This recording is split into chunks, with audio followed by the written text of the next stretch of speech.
Rise, please. Morning. Morning, Your Honor. Good morning. Hampshire County Superior Court is now in session. Please be seated.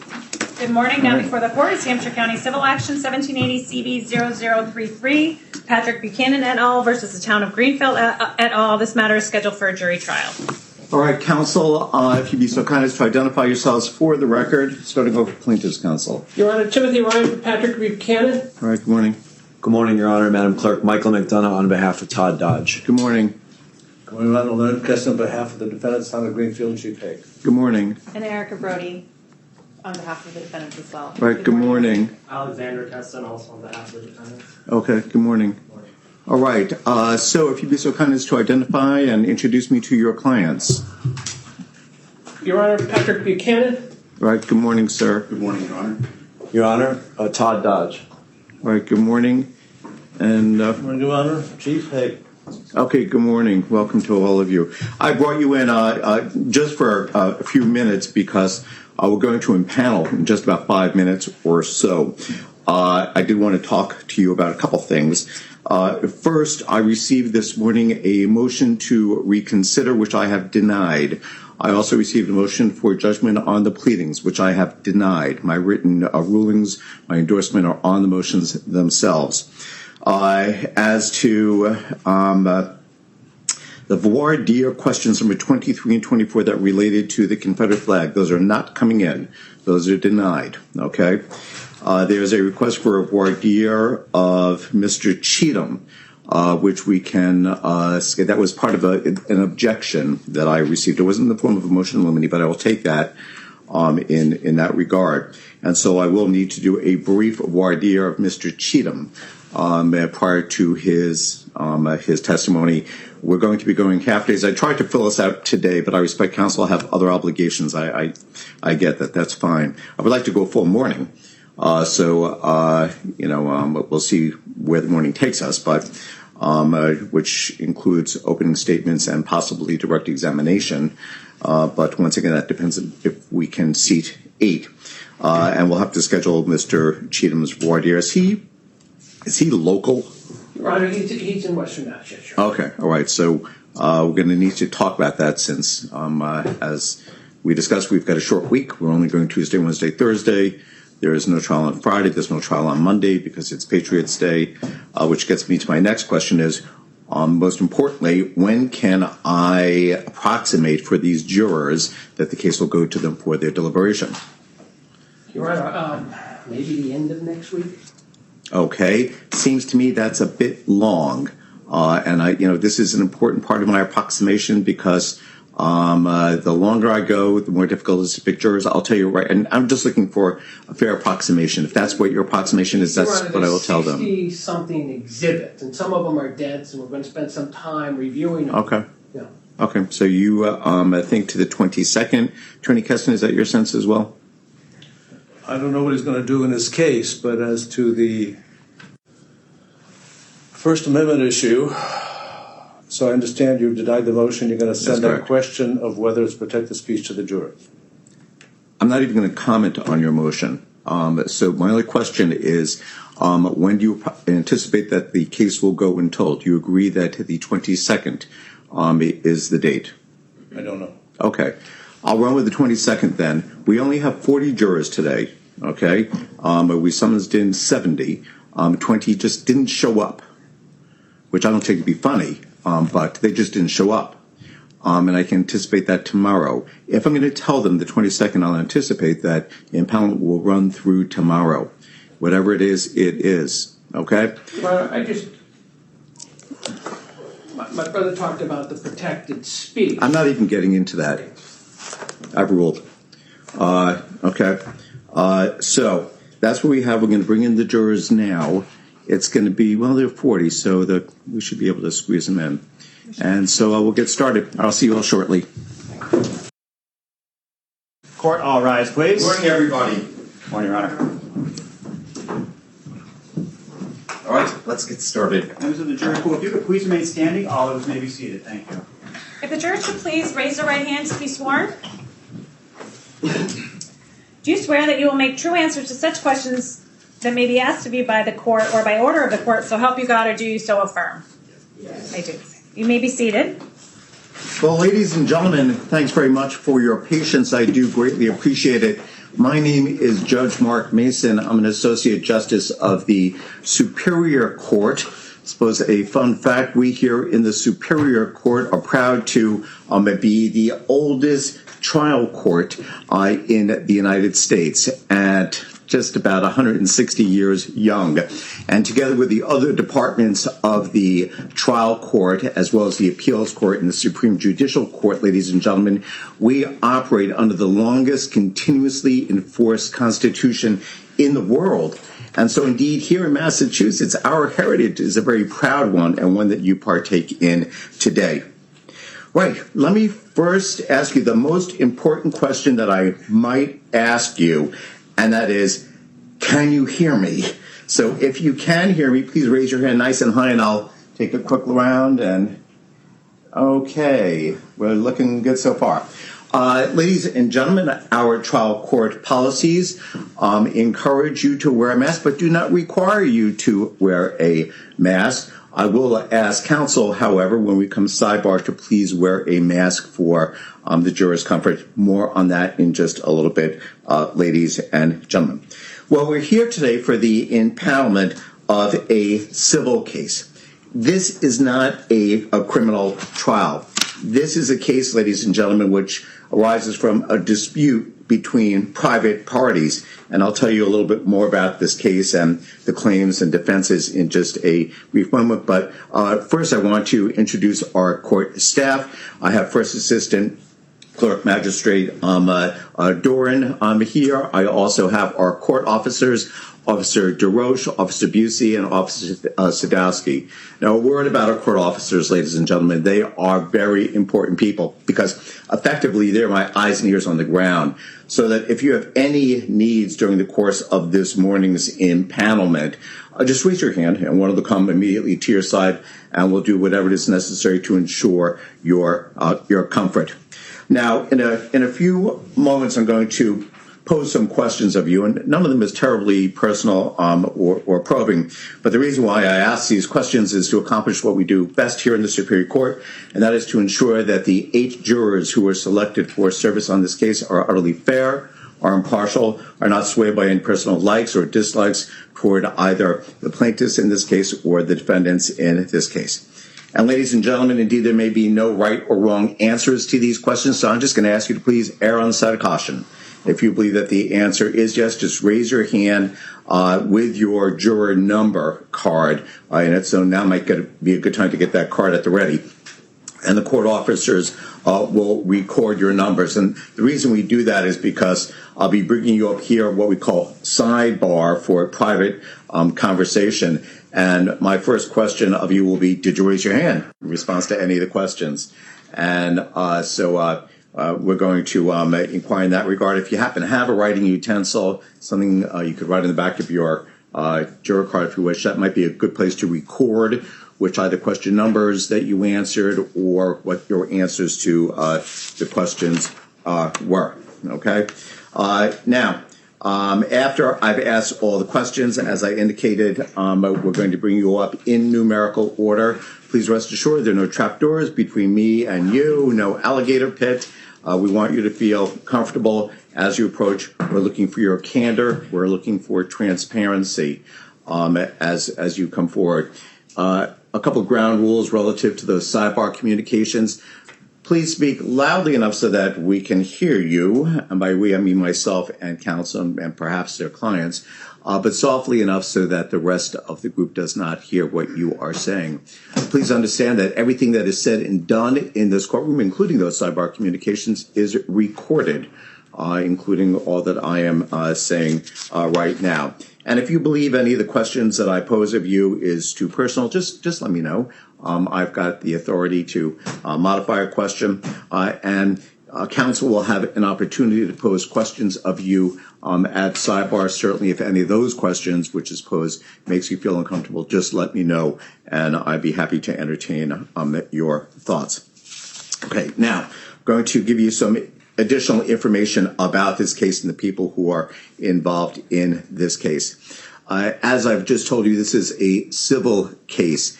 And in a civil case, the plaintiff, in this case there are two plaintiffs, are the persons who are bringing the claim, okay? And the person or the parties who are being sued are called the defendants, and there are two defendants in this case. And in this case, the plaintiff, Patrick Buchanan, is represented by attorney Timothy Ryan, and the plaintiff, Todd Dodge, is represented by attorney Michael McDonough. Both counsel are from the firm of Egan Flanagan and Cohen. So, counsel, if you'd be so kind as to introduce yourselves as well as your clients to the members of the panel. Thank you, Ron. Timothy Ryan, ladies and gentlemen, and Patrick, would you stand and turn towards the jury? Good morning. Good morning, ladies and gentlemen. My name is Michael McDonough, and I'm an attorney. I represent Mr. Todd Dodge. Good morning. All right. Good morning. Okay. Thank you. And ladies and gentlemen, the defendants in this case are the city of Greenfield and a police chief, that is to say of Greenfield Police Department Chief Robert Haig, and they're represented by attorneys Leonard Keston and Erica Brody, both of the firm Brody, Hardin, Perkins, and Keston. So, counsel, if you'd be so kind as to stand, introduce yourselves and your clients to your client, at least to the members of the panel. Hi, my name is Leonard Keston. I'm an attorney, and I represent Chief Robert Haig and the city of Greenfield. Okay, great. Good morning, And Erica Brody. I also represent Chief Robert Haig in City of Greenfield. okay, and I apologize, there is another attorney, Keston, if you'd be so kind as to stand and introduce yourself to the members of the panel. Hi, good morning. Say who you are. Alexander Castle. Okay, great. Thank you very much. Okay, so ladies and gentlemen, I'm going to give you a very brief description of this case. And please understand that my brief description is not evidence. I just want you to have a fundamental understanding as to what this case is all about, okay? In this case, the plaintiff, Mr. Patrick Buchanan, has alleged that the defendants, the city of Greenfield and Chief Haig, have discriminated against him on the basis of his race, and therefore, and also thereafter engaged in retaliatory conduct.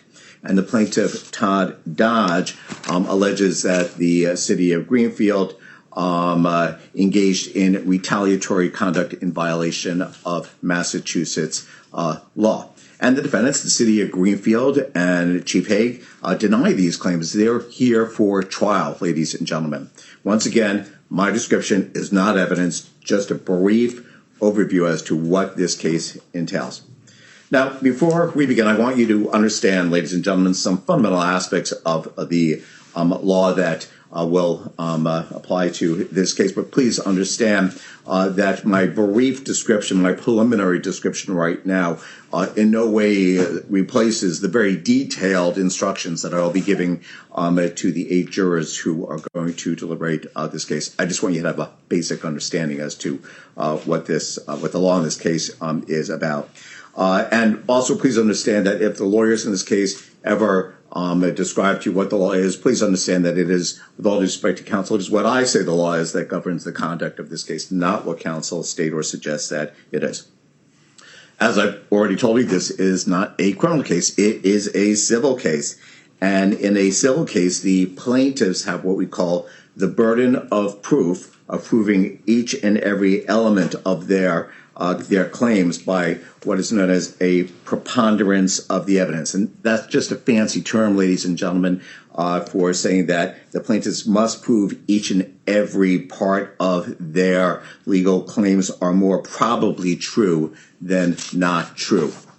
And in this case, Mr. Buchanan alleges that the city of Greenfield and Chief Haig discriminated against him on the basis of race and then retaliated against him because he opposed a discriminatory practice.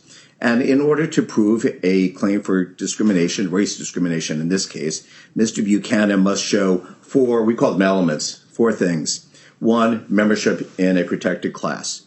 2, an adverse employment action. 3, discriminatory animus. And 4, causation.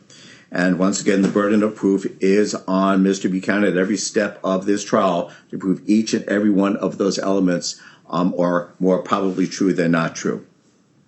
And Mr. Dodge has sued the city for unlawful retaliation in violation of what's called the Massachusetts whistleblower statute. And in order to prove his claim, he must show that he engaged in protected activity while working as a government employee for the city of Greenfield, that Greenfield retaliated against him because of that activity, and that retaliation harmed Mr. Dodge. Okay? Now, these descriptions of the law are not the descriptions that will govern the conduct of your deliberation. Indeed, I've not included every single element in that very brief description of the case. Okay? That description will come to the jury, which is deliberating this case. That will come at the culmination of this trial. Now, I'm going to read you the names of the witnesses who are anticipated to testify in this case. When I say anticipated, I believe that they're going to testify, but they need not.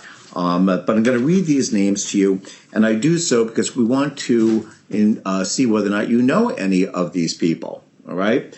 So once again, if you've got a writing utensil, if you hear a name, you're familiar with the name, erring on the side of caution, just jot it down. We'll talk about it at sidebar. And they are as follows. Patrick Buchanan of Greenfield.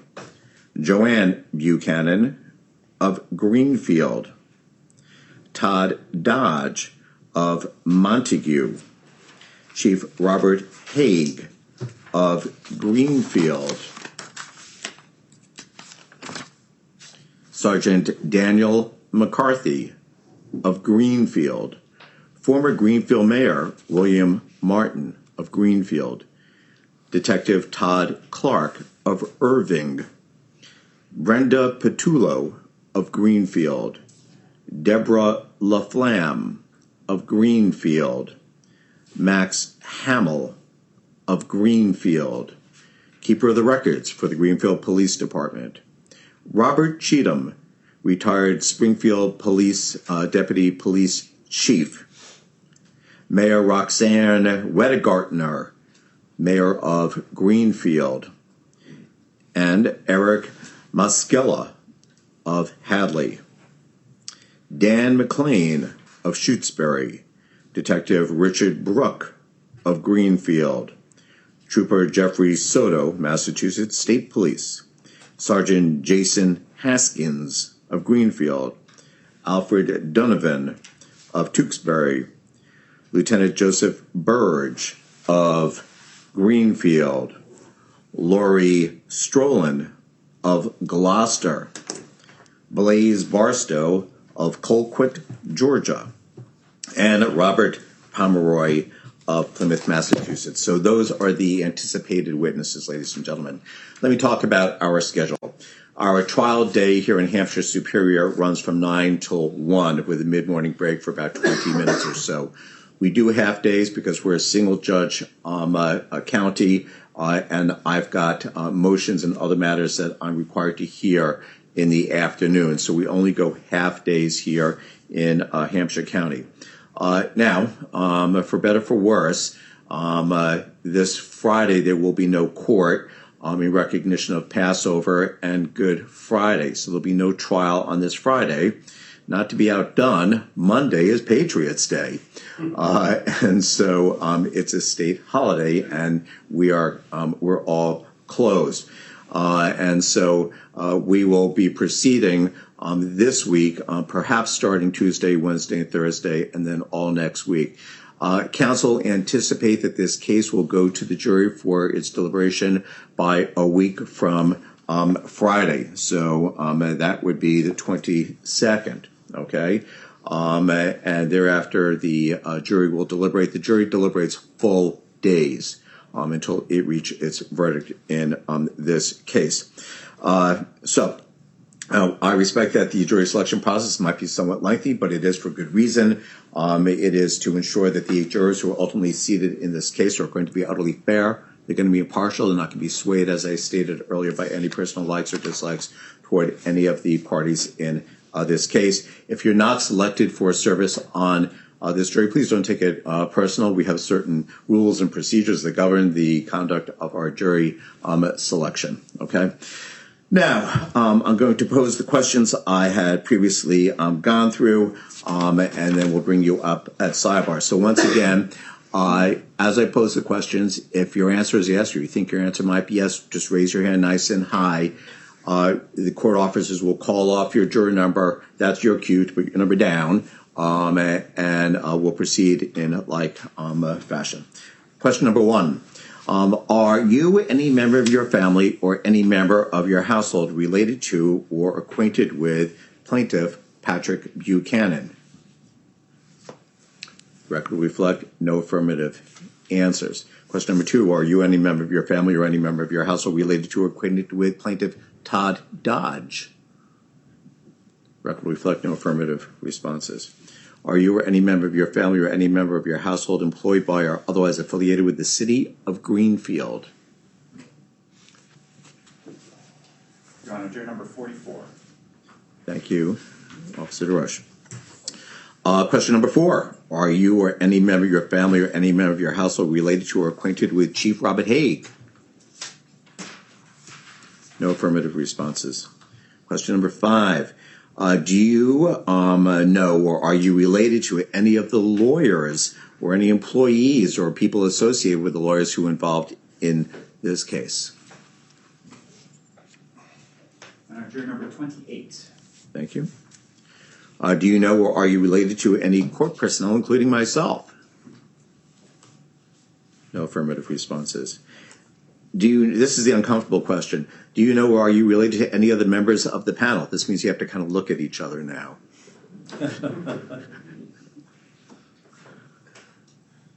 Okay. No affirmative responses. Thank you so much. Do you have any financial stake whatsoever or other stake in the outcome of this case? No affirmative responses.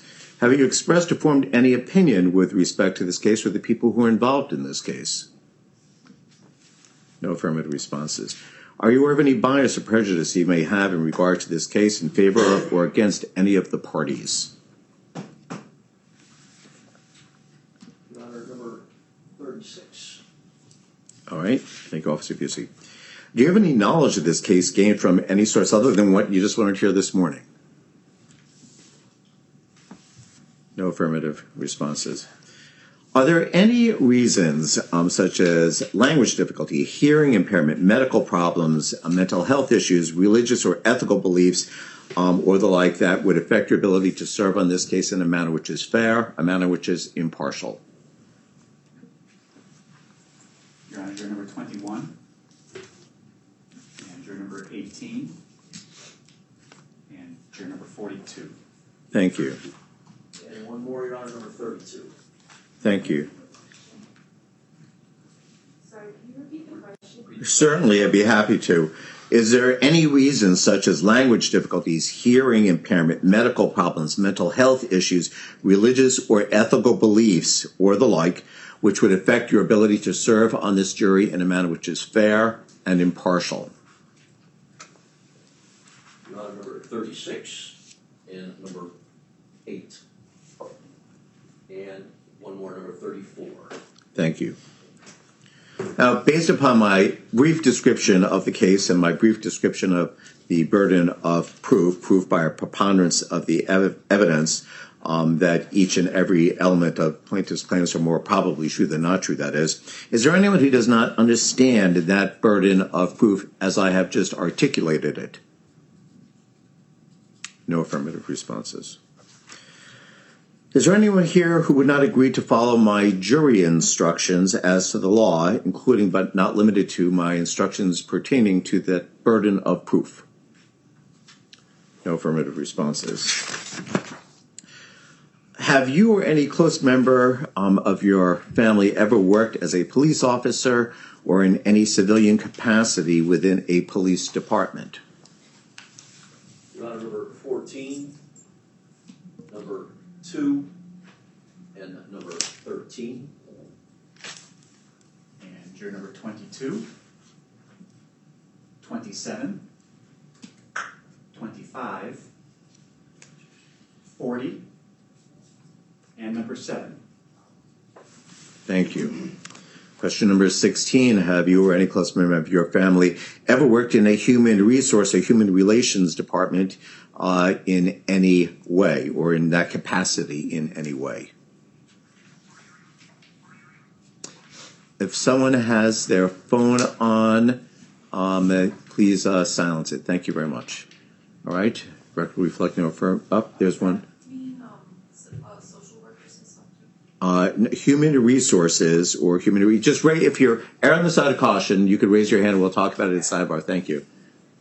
Juror number 44. Thank you. And juror number 42. And juror number 28. Great, thank you all. Have you or any close member of your family ever worked as a private investigator or served as an arbitrator of an employment or other legal dispute?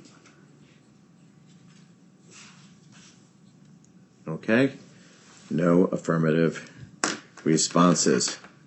Okay, all right, very well. Can I see counsel at sidebar, please?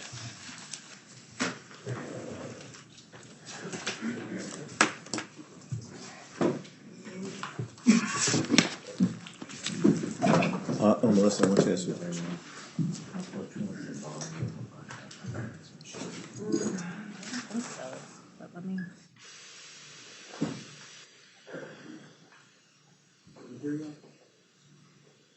Yes, yep. If anyone does not have a mask, we've got extra. And if any member of the veneer wants a mask, we now have more than we will ever need, hopefully. Okay. All right. Great. So, Attorney McDonough, here you go. Thank you. That's quite all right. Okay. Okay. Thank you. Are you satisfied with the voir dire that I have given Attorney Ryan? And if you can approach the microphone. Yes, Your Honor. Attorney McDonough. Yes, Your Honor. Okay, Attorney Keston. Yes, Your Honor. Okay. All right. And Attorney Keston, I take it, will be speaking on behalf of the defendants. Okay, great. Now, are you going to waive your client's presence at sidebar? It's a civil case. Yes, Your Honor. Okay, Attorney McDonough. Yes, Your Honor. Okay, Attorney Keston. Yes, Your Honor. Okay, great. I only have 2 questions for them, and then I'm going to give you each up to 2 minutes. Okay, I'll encourage you not to use the full 2 minutes, but I'll give you up to 2 minutes each to pose questions. The only 2 questions are the substantial reason why there's an extreme hardship for them to serve, and the second question was whether or not they or a close member of the family have ever been denied employment with a police department. Okay. Otherwise, I've already ruled on the voir dire that plaintiff filed, mindful that questions 23 and 24 are denied. Okay.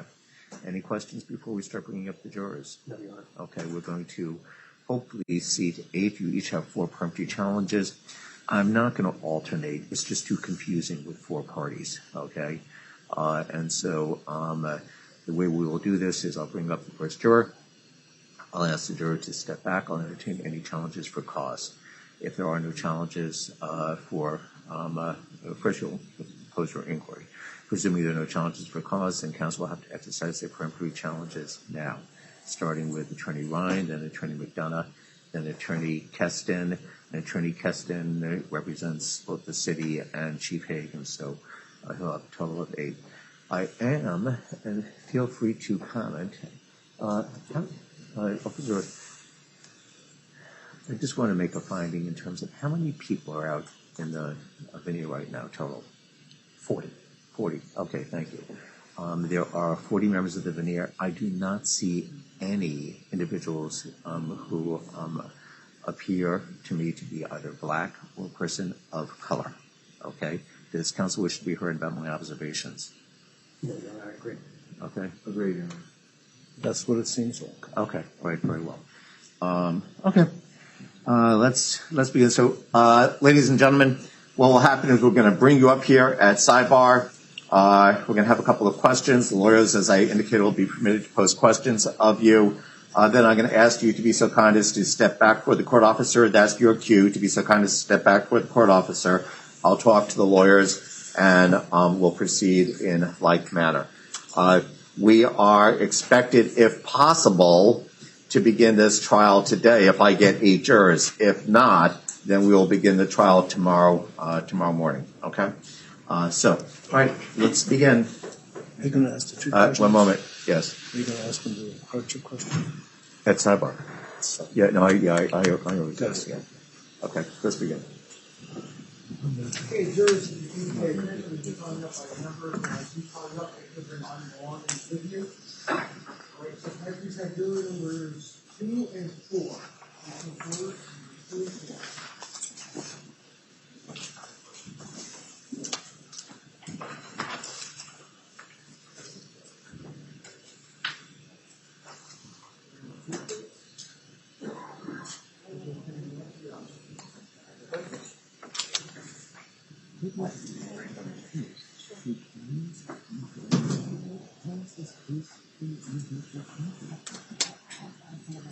I'll be right with you.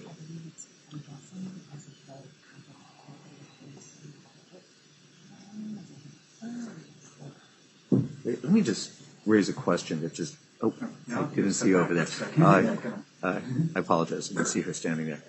Let me just raise a quick question that we'll address separately. But it didn't jump off the page until I was reading the witness that said Mr. Buchanan is from Greenfield.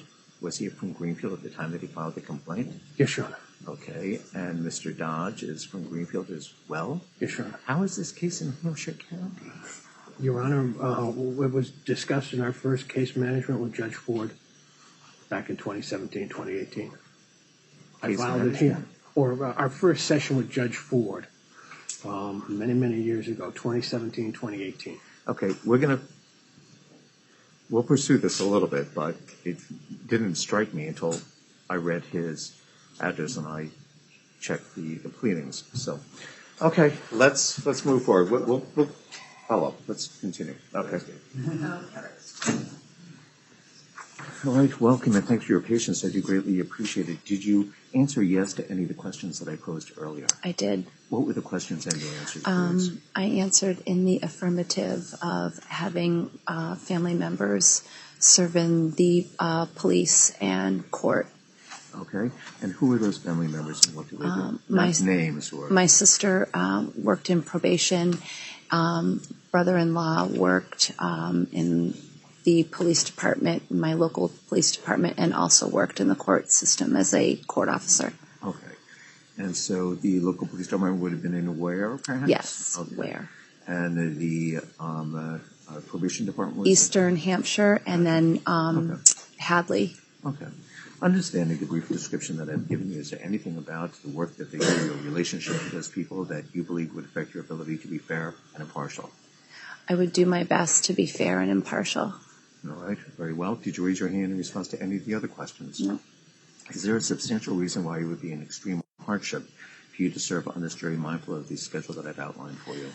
My son was in a serious motorcycle accident last week. He was hospitalized. He's in rehab. Just a little worried that this trial is going to run into when he's discharged home. I don't have a date yet, but that is a concern, Your Honor. Okay, and do you believe that will be weighing on your mind? It is weighing on my mind. Okay, I'm going to excuse you for that reason. Thank you very much. Okay. Jury number 2 is excused hardship.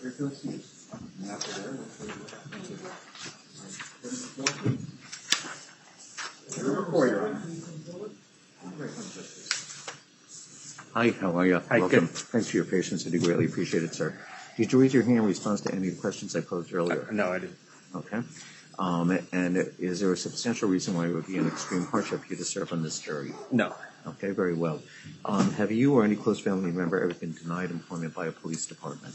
No. Okay. Attorney Ryan, you may inquire. Sir, have you ever acted in any capacity where you were making decisions as a supervisor? No, not particularly. Okay, Attorney McDonough.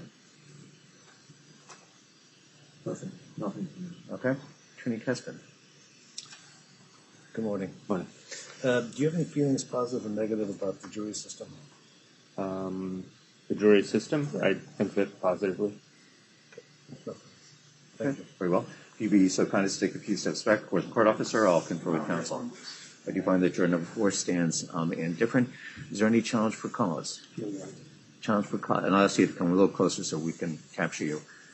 Any challenge for cause? No, Your Honor. Attorney Keston? No, Your Honor. Peremptory challenge, Attorney Ryan? No, Your Honor. Attorney McDonough? No, Your Honor. Attorney Keston? No. On behalf of both your clients, then?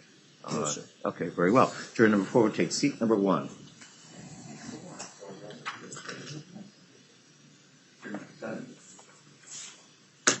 Number 7. Hi, how are you? Welcome, and thanks for your patience. I do greatly appreciate it. All right. Okay. Did you raise your hand in response to any of the questions that I posed earlier? Yeah, my father-in-law, was a police officer for 30 years. Okay, and whereabouts? East Hampton. Okay, is there anything about the work that he does, your relationship to him, that you believe would affect your ability to be fair and impartial? I think I should be able to be fair, yes. Okay, and impartial? Yes. Okay, very well.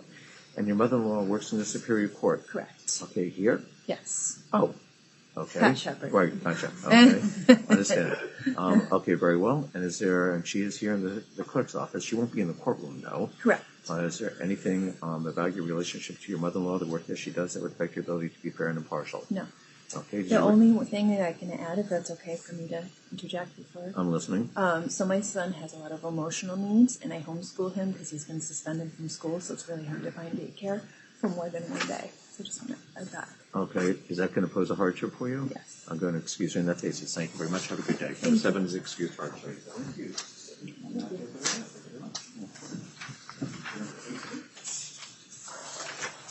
Number 8, Your Honor. Hi, welcome. Thanks for your patience. I do greatly appreciate it. No problem. Did you raise your hand in response to any of the questions? Yes, I did. What were the questions and your answers? It was the impartial one, I want to say. Right. I work with a lot of police departments, state police, a lot of local towns too. So for me, a lot of my friends are also local cops. So I just don't think I have a great sense of, how can I say, perspective of becoming fair. All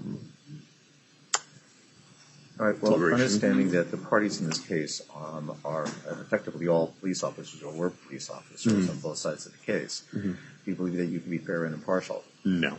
Okay, very well. If you'd be so kind as to step back, confer with counsel. Okay. I'm inclined to excuse this prospective juror for cause. Does anyone wish to be heard? No, Your Honor. Okay. No, Your Honor. Okay, Attorney I agree, Your Honor. Okay, thank you. Number 8 is excused for cause. Your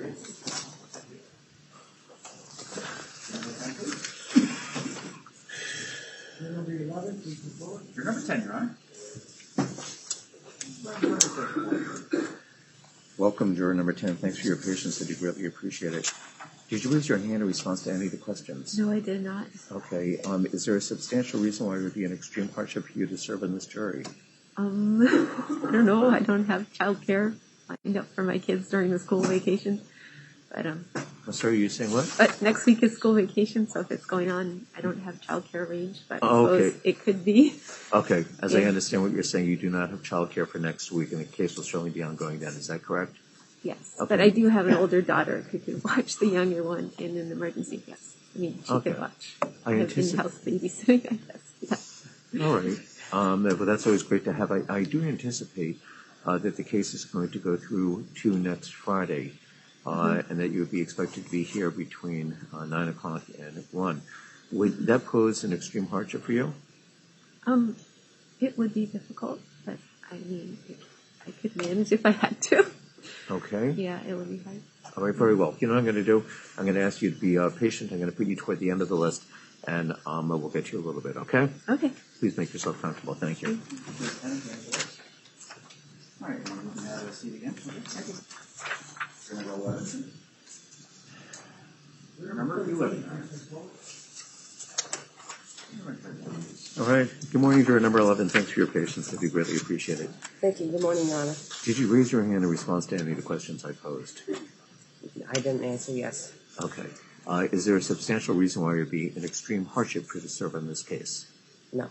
Okay. No, Your Honor. Have you or any close family member ever been denied employment with a police department?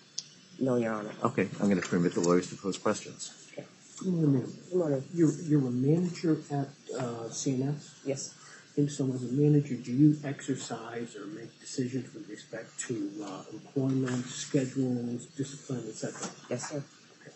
And you've been a manager for how long? I just celebrated a year. I don't have any questions. Great, thank you. Attorney Keston. Good morning. My Good name morning. is Leonard Keston. Do you have any problems either for or against the jury system in this country? Absolutely not. No other questions. All right, thank you. If you'd be so kind as to step back, I'll speak to the lawyers. I do find that juror number 11 stands different. Is there a challenge for cause? No, Your Honor. No, Your Honor. Attorney Keston. No, Your Honor. Peremptory. No, Your Honor. No, Your Honor. No, Your Honor. Okay. Juror number 11 will then, and Attorney Keston speaking on behalf of both Yes, sir. defendants. Okay. Juror 11 will take seat number 2.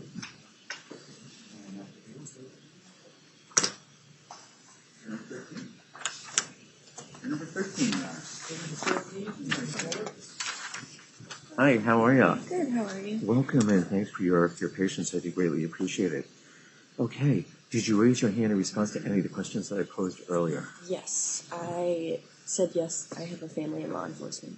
Okay, and I see that's your ex-stepfather is... no, pardon me, your uncle. Yep. Okay, great.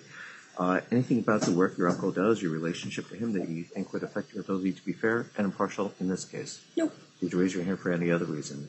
No. Is there a substantial reason it would be an extreme hardship for you to serve on this case? No.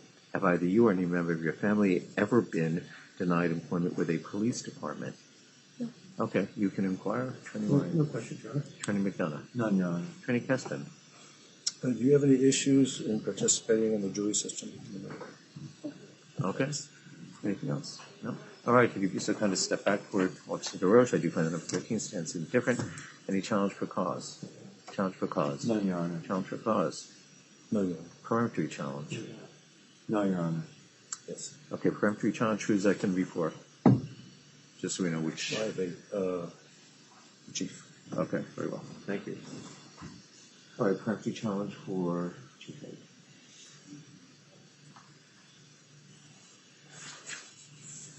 All right, peremptory challenge for Chief Hague. She's excused. Thank you.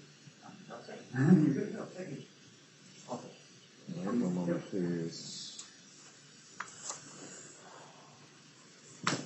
Okay. Your Honor, Yes.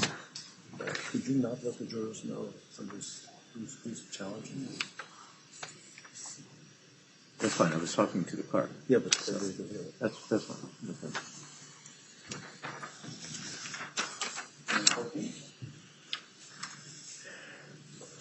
Number 14, Your Honor. All right. Good morning, juror number 14, and thank you for your patience. I do appreciate it. Did you raise your hand and respond to any questions I just asked? Earlier, yeah. Okay. What were the questions and your answers? The question was about police. If a member of your family, my uncle was police chief in our town for 25 years. Okay, so that's out in where? Yeah. Okay. Is there anything about the work that he did, your relationship to him, that would affect your ability to be fair and impartial? No, I just seen stuff that people accuse him of. Okay. Do you think that understanding the description of the case that I gave you, that would affect your ability to be fair and impartial in this case? I honestly can't tell you. I don't know. Okay. Do you have some doubt as to whether or not you can be fair and impartial? With all due respect, other than not wanting to be here, yeah. Okay. I really appreciate your candor. I'm going to ask you to be so kind as to step back for the court officer while I speak to the lawyers. Is there a challenge for cause? Yes, Your Honor. Is there an objection? Yes. Okay. What is the basis of the objection? He says you're very impartial. Okay. Your response? Your Honor, he didn't say he could be impartial. He said that he did not answer affirmatively your question. Could you be impartial? You're correct. The challenge is sustained and 14 is excused for cause. He's excused.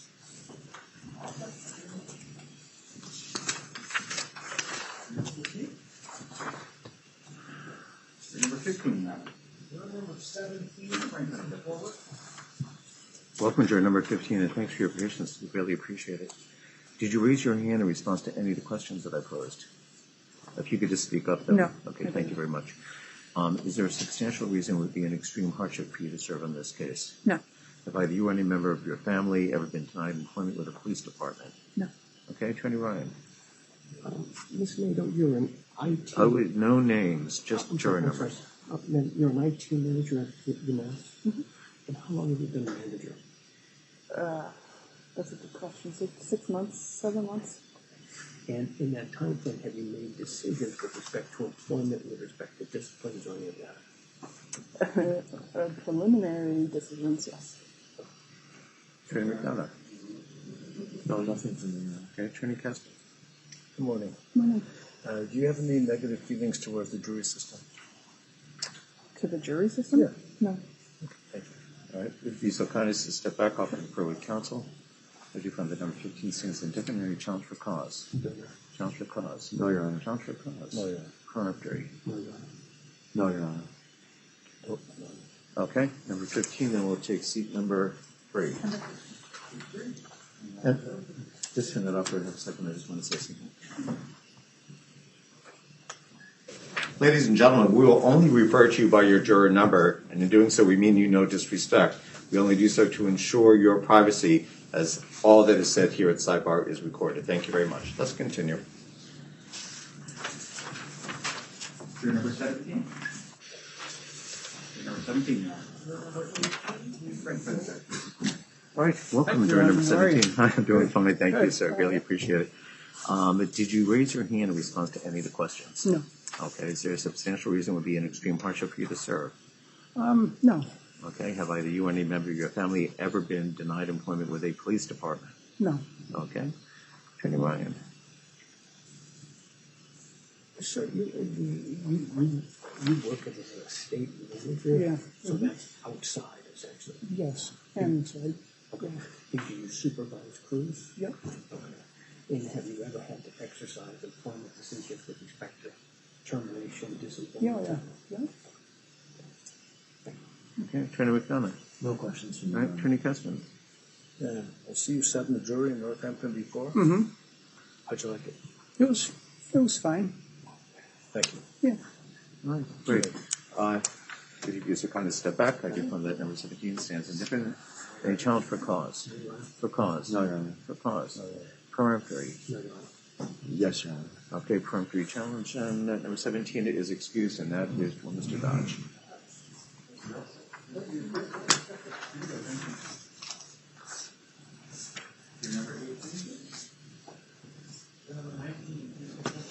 Number 18. All right. Juror number 18. Hi, are you having difficulty hearing me? I have hearing issues, yes. Okay, and we do have hearing devices that we can give you. Would that be of assistance to you, or? Just constantly, so I'd have to read lips. I hear you. Okay, I'm going to excuse you. Okay, thank you. Thank you. All right, thank you. Juror 18 is excused. For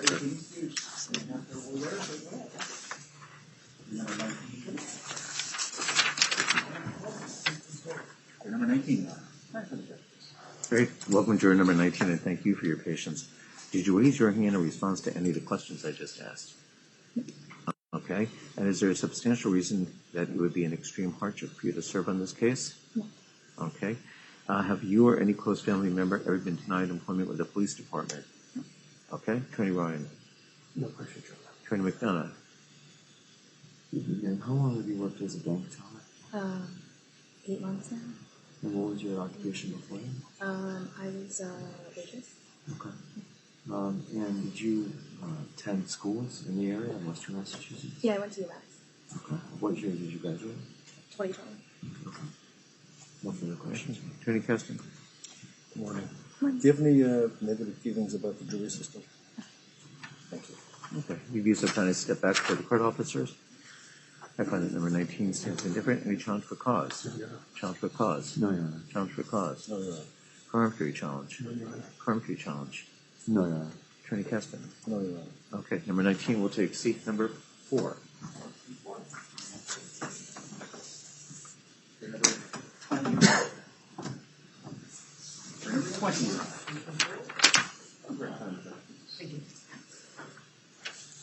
All right, welcome juror number 20. Thanks for your patience. I do appreciate it. Did you raise your hand in response to any of the questions that I posed earlier? No. Okay, is there a substantial reason it would be an extreme hardship for you to serve on this case? So the only thing is, I have two small children that I pick up on Tuesday and Wednesdays, mid-afternoon. I tried to make other arrangements, but I was unable to do so. We wrap up at 1. Okay. And we don't go beyond 1. Yeah. So there's no possibility that will happen. Okay.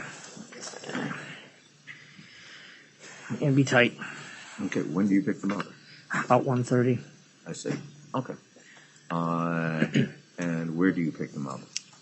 Granby. Okay, I'll excuse you on that basis. Thank you. Number 20 is excused, Archer. Here's 20 is here. Number 21, please. Number 21, Your Honor. All right. Welcome, sir. Thanks for your patience. I do greatly appreciate it. Did you raise your hand in response to any of the questions? Yes. Okay, what were the questions and your answers, please? Just comprehending all this. Got to get past me remembering names and all this. Okay, you're saying that you may have some difficulty on that remembering. I wander. facts and- My brain wanders, you know. Okay, all right. Now, you'll be able to take notes. Would that help you, or do you think you still may have some issues? Possible. Pardon me? Possible to take notes, yeah. Okay, well, I guess if you are able to take notes, do you think that that would eliminate your concern about your memory, or do you think you'll still have some lingering concerns? Yeah, I probably would. It wouldn't be fair if I... Okay. I'm going to excuse you on that basis. Thank you, sir. Number 21 is excused hardship. Number 21 is excused. I'll set it out today. Number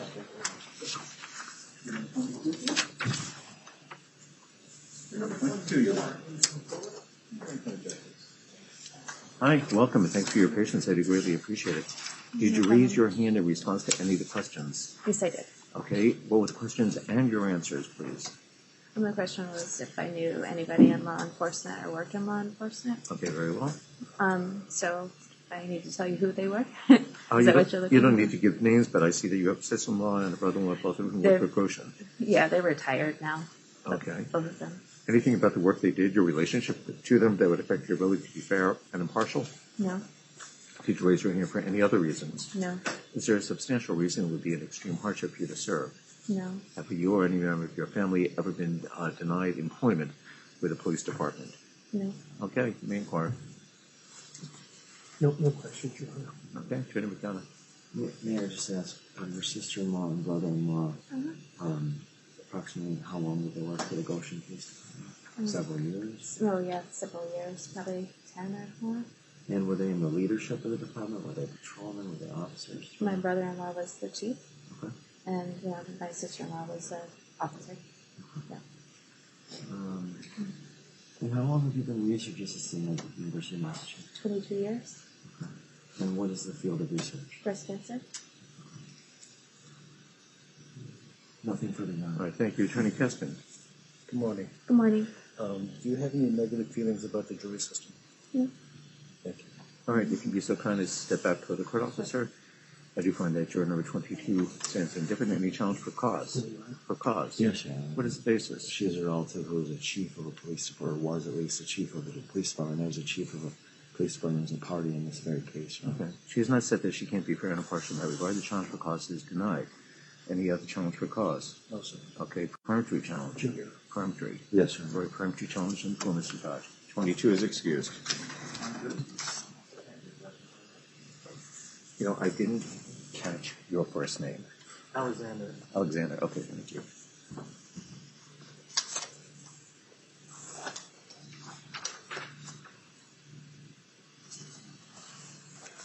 Okay. Number 24.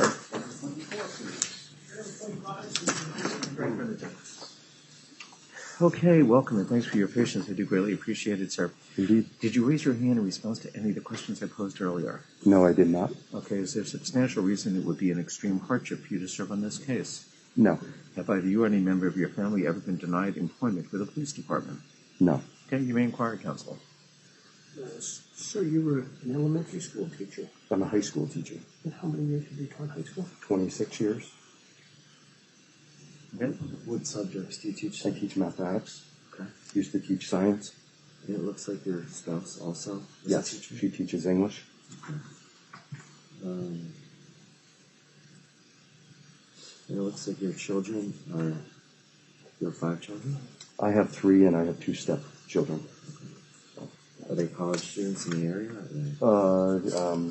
2 are post-college Two are seniors in high school, and one is a 10th grader.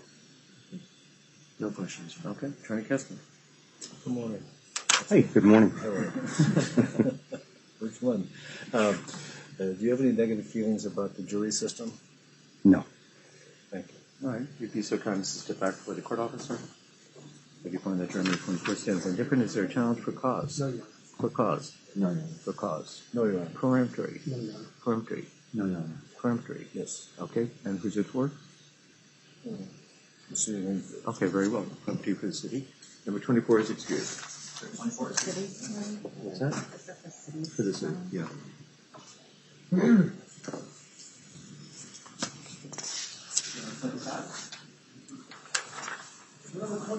25. Okay, welcome. Hi, how are you? Thanks for your patience. We greatly appreciate it. Did you raise your hand in response to any of the questions I just posed? Yes, I did. What were the questions and your answers, please? Number 15. Okay, and I have a nephew who is a detective in the Westfield Police Department. Also, he and my husband both served in the military, and they were on the military police. So. Okay, all right, very well. Is there anything about the work they did, your relationship to them, that would affect your ability to be fair and impartial in this case? Well, that's what I'm not sure about. I think I would have a bias towards the police. Okay. Well, understanding that the plaintiffs either, I think they both were, I don't think they currently are. Am I correct in that regard? I know that Mr. Buchanan is. Mr. Buchanan retired, Your Honor. And what about Mr. Dodge? He's active. He's what? He's active. Okay, so one of them is active, one of the plaintiffs is an active police officer, the other was a retired police officer, and on the other side we've got the city and the Greenfield Police Department, so to speak, and Chief Higgs, so they're police officers on both sides of this case. Okay. The other thing I want to say is that I do have a doctor's appointment next Wednesday, so What time is it? it's at 1 o'clock. Okay, and is that an appointment that you are able to change? If I change it, it's going to be months, and you can't change it real quick. Okay, and do you believe that is a hardship? I'm sorry? Do you believe that is a hardship? Well, I'd like to get my physical done before waiting another 6 months or a year. But Let me just get back to the question about the police officers. Okay. Do you believe, understanding now that the parties on both sides of this case are largely police officers, that would affect your ability to be fair and impartial? No. Okay. Did you raise your hand for any other reason? No. Okay. Have you or any close member of your family ever been denied employment by a police department? No. Okay, you may inquire. I have no questions, Your Honor. Attorney McDonough. Just briefly, the suit, as the judge described earlier, is by two officers against the police department and the leadership of the department. Would what you said initially in this conference, would that factor in at all to affect your judgment? Or do you think you could repeal your jury? I think I could. I'm sorry, your answer, so. I think I could be. I don't think that would affect my judgment. Okay, great, thank you. Nothing for you. Attorney Keston, we're not done. We're not done. I'm sorry. Sorry. Attorney Keston, yeah. Do you have any negative feelings about the jury system? No. Thank you. Okay, thank you. If you so kind to step over there. I don't find that she has a substantial reason for an extreme hardship based on a physical appointment, so I'm not going to permit a hardship. I'm not going to excuse her for hardship, so I do find that number 25 stands indifferent. Any challenge for cause?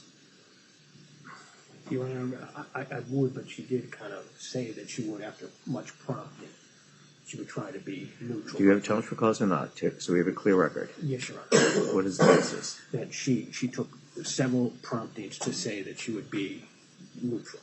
Okay, is there an objection to the challenge for cause? Yeah. Okay. It wasn't until she understood that there are police officers on both sides of this case that she responded. I'm satisfied in that regard. The challenge for cause is denied. Okay. Any challenge for cause? The same challenge. Okay, that's denied. Any further challenge for cause? No, sir. Yep. Peremptory. Yes, Your Honor. Okay, peremptory then for Mr. Buchanan. Number 25 is excused.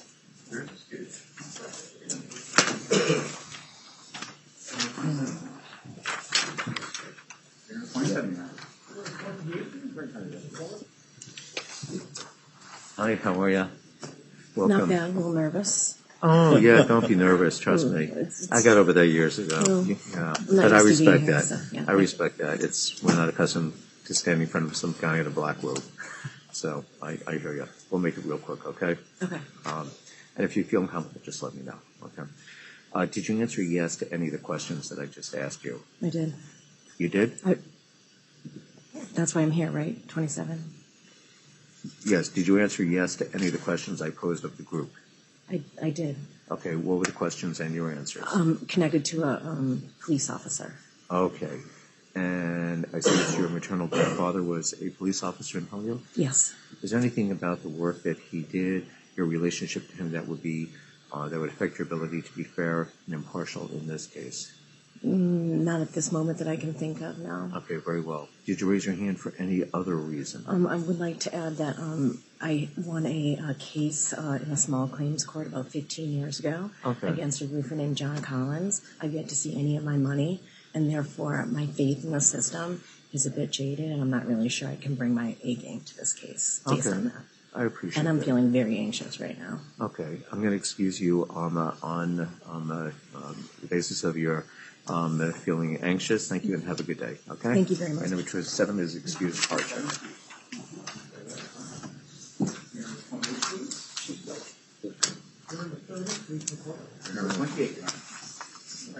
Hello. Hi, how are you? Welcome. Thanks for your patience. We greatly appreciate it. Did you raise your hand in response to any of the questions? Yes. Okay. What were the questions and your answers, please? You asked if I knew any of the lawyers. I do. And who do you know? I know Tim Ryan, Okay. and I also know of Michael McDonough. Okay. And how do you know Attorney Ryan? Through his work in the city of Springfield and through my job. Okay. Understanding that he represents Mr. Buchanan, would that affect your ability to be fair and impartial?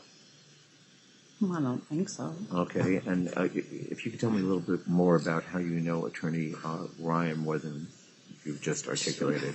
I work for the Hamilton County Sheriff's Department, and I worked with him on numerous political events and things of that nature. Thank you. If you're so kind to step back, I'll talk to the lawyers. Was there going to be a challenge for cause? Me, yes. Okay. Is there any objection? Yeah. No? No. Okay. 28 is excused. Thank you.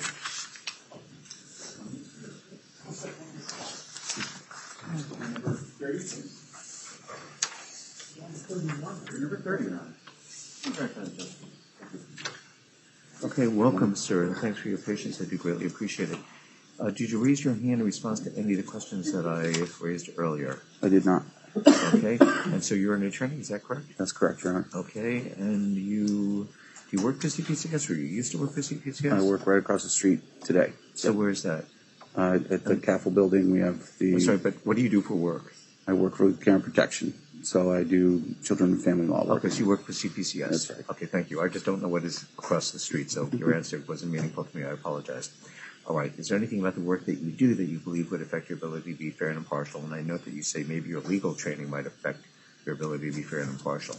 Such as it is, yes, it would potentially, but I don't think in this circumstance it would weigh into that. Okay, so we have a clear record then, because you said such it is, but you don't think so. This is the civil action, so it's certainly not an action that brushes up against care and protection zone. If there are any issues, well, there actually is an issue relating to someone who was an adolescent. Is that correct? All right. So there will be some testimony in this case relative to a youngster. I don't know how old he was. 16, 17? Minor driver, minor operator. Okay. No, but on the other issue, there's another youngster. Okay.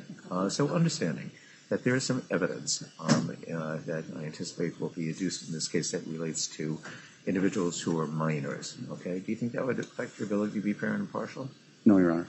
Okay. Very well. Did you raise your hand for any reason then? No, I did not. Okay. Is there a substantial reason why it would be an extreme hardship for you to serve on this case? I wouldn't say that, Your Honor, no. Okay, very well. Have you or any close member of your family ever been denied employment by a police department? No. Okay, you can inquire. In connection with your work, have you done any work with the town of Greenfield, with the Greenfield Police Department? No, not directly.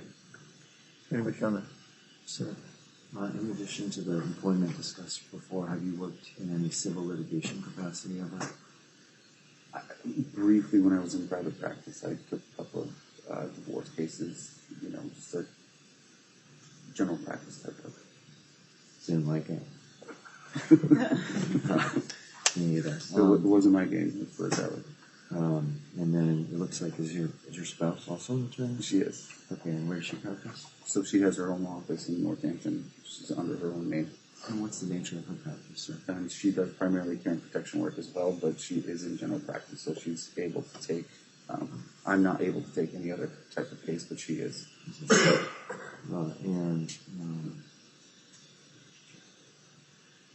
Nothing further on. All right, Trudy Keston. Oh, sir. Sir, you're. Yes, thank you. Hi. Hi. I'm going to ask you too. Do you have any problems with the jury system? Do you believe in it? I believe in it. Yes. Okay, thank you. If you so kind of step back. Point number 30 stands indifferent. Any challenge for cause? No. For cause? No, Your Honor. For cause? No. Peremptory? No, Your Honor. Peremptory? No, Your Honor. Peremptory? Yes. Okay, and that's for? Sir. Okay. 30 is excused. Peremptory.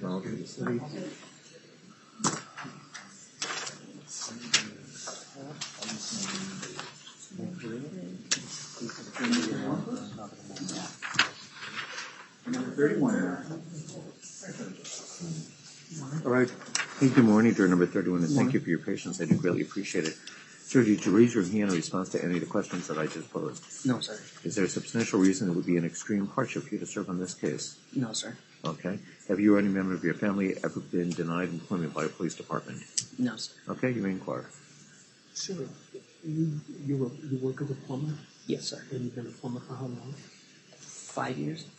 For yourself or you employed? I'm employed. Attorney McDonough. So you're from the Southampton area, is that where you grew up? Yes, sir. I didn't hear your question, I'm sorry. Excuse me, pardon me, Your Honor. The question was, are you from the Southampton area? Okay. Yes. Nothing further. Okay, Attorney Keston. Good morning. Good morning. You're a Tom Brady fan? Not anymore, sir. Okay, I just saw the number. Yeah, no. Thank you. Okay. Any further questions? No, sir. Okay, great. If you so kind of step back, I'll confer with counsel. I do find that number 31 stands indifferent. Is there a challenge for cause? Challenge for cause? No, Your Honor. Challenge for cause? No, Your Honor. Okay, peremptory? Yes, Your Honor. Okay, peremptory for Mr. Dodge. Okay, number 31 is excused. All right, Attorney McDonough, you have one more. Yes, Your Honor. Okay. Number 32, please. Number 33. Number 32, Your Honor. Hi, welcome, and thanks for your patience. I do really appreciate it, sir. Did you raise your hand in response to any of the questions that I posed earlier? Yes, I did. Okay, what were the questions and your answers? The question was about the health concerns. Okay. I have a kind of a severe skin condition that's flared up recently, and so I have some appointments scheduled in the next couple of weeks. All right, I'll excuse you on that basis. Thank you, sir. Good luck. All right, 32 is excused hardship. 33, please. 34. 33, Your Honor. All right. Welcome, sir, and thanks for your patience. I do greatly appreciate it. Did you raise your hand in response to any of the questions? No, I didn't. Okay. Is there a substantial reason it would be an extreme hardship for you to serve? No. Have you or any close member of your family ever been denied employment by a police department? No. Okay. You may inquire. You're employed by the Worcester State University of Sports Information Director? Yes, that's correct. What is that, sir? So I handle communications, stats, game stories, press releases, websites, social media for the athletic department. Do you have employees working under you? I have student interns that work for me. I don't have like an assistant or anything. Attorney McDonough. I saw that you served on a jury approximately a decade ago. Yeah. Do you recall, was it a criminal case or civil case? It was a civil case. Okay. Do you recall what it was about, just generally? Yeah, it was a traffic accident. I served for like 2.5 days, and then it was settled. So we didn't actually deliberate. I see. Yeah. Is there anything from that experience that you think might impact your ability to serve on this jury? No. Thank you, sir. Attorney Kester. Do you have any negative feelings towards the jury system? To the jury To the system? jury system. No. Thank you. All right, thank you. If you so kind of step back to the court officer, I do from number 30 B stands indifferent. Any challenge for cause? Cause. No, Your Honor. For cause. No, Your Honor. Peremptory. Peremptory. No, Your Honor. Peremptory. No. Okay, 33 will take seat number 5.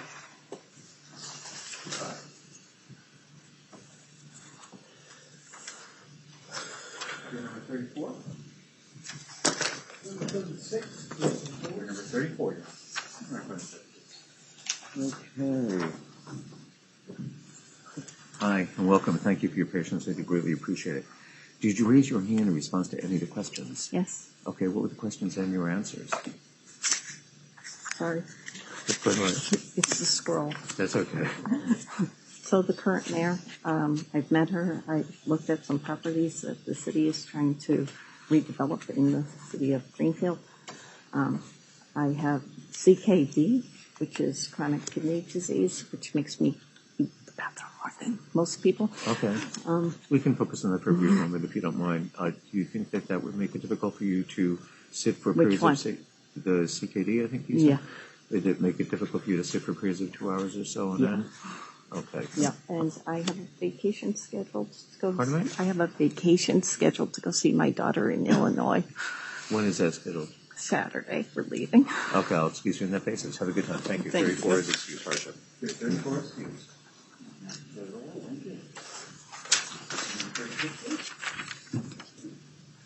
Number 36, Your Honor. Hi, how are you?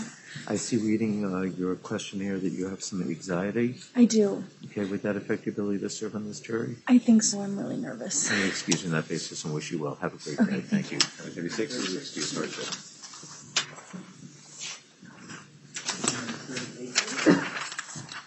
Number 38, Your Honor. Right in front of Judge Bruce.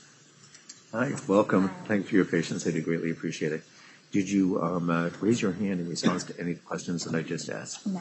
Is there a substantial reason it would be an extreme hardship for you to serve on this case? No. Have you or any member of your family ever been denied employment by a police department? No. Okay, counsel, you may ask. You're self-employed as a copy editor. And that means, Actually, I'm going to ask you to speak up because we're recording. I can't hear you. Thank and you. that means what? So, for like journal articles, magazines, books, I would help edit the writer's work. And do you have any employees under you? No. All right, Trina McDonough. Good morning, man. It says that you worked, I think, for a corporate merger and acquisition securities lawyer in New York. Is Yes. that correct? Where in New York was that? Morgan Lewis and Bacchus, Okay, and how long did you work in that capacity? 6 years. Okay, and then at some point, I assume you moved to Massachusetts. Yes. And your husband's business is located in Northampton. Yes. Nothing further. Thank you. All right, Attorney Keston. Good morning. Hi. Do you have any negative feelings toward the jury system? No. Thank you. I thank you for being so kind to step back before Officer Roche. I do find 38 stands indifferent. Is there a challenge for cause? For cause. No, Your Honor. For cause. No, Your Honor. Peremptory. Peremptory. No, Your Honor. Peremptory. Yes, Your Honor. Okay, and who would that be for, please? Chief Haig. Okay, 38 is excused. Peremptory for Chief Haig.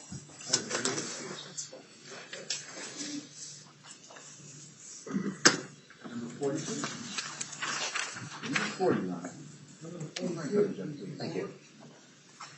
Okay. Welcome. Thanks for your patience. I do greatly appreciate it, sir. Did you raise your hand in response to any of the questions I I did, yes. My nephew is the chief of police up in Worthington. Okay. And is there anything about the position that he holds that you believe would affect your ability to be fair and impartial in this case? Okay. Did you raise your hand for any other reason? I did not. Is there a substantial reason it would be an extreme hardship for you to serve on this jury? No. You may inquire. Oh, sir. Is your business, your current employer is National Vinyl? That is correct. And are you the manager there? I'm the general manager, yes. I run the company. And so how many employees under you? Roughly 80. Okay, so you make decisions as to discipline, termination, promotion, and demotion. Yes, I do. All right, Attorney McDonough. Just going over my stats. No worries. When, sir, were you on a jury for that criminal case? Oh, geez. That was probably about 6, maybe 7 years ago. Okay. How long has your wife worked for her current employer? 8 years. Nothing further. Okay, Attorney Keston. Good morning. Morning. What kind of firm is that? What's that? Greedy City Law. They're a personal injury attorney. Plaintiff's personal injury. Yes. You've been there for how many years? Roughly 8 years. Okay. Thank you. I thank you if you'd be so kind as to step back for the court officer. I'll confer with the lawyers. I do point that number 40 stands to different. Is there a challenge for cause? No, Challenge for cause? No, Your Honor. Challenge for cause? No, Your Honor. Peremptory? Okay, peremptory then for Mr. Buchanan. 40 is excused.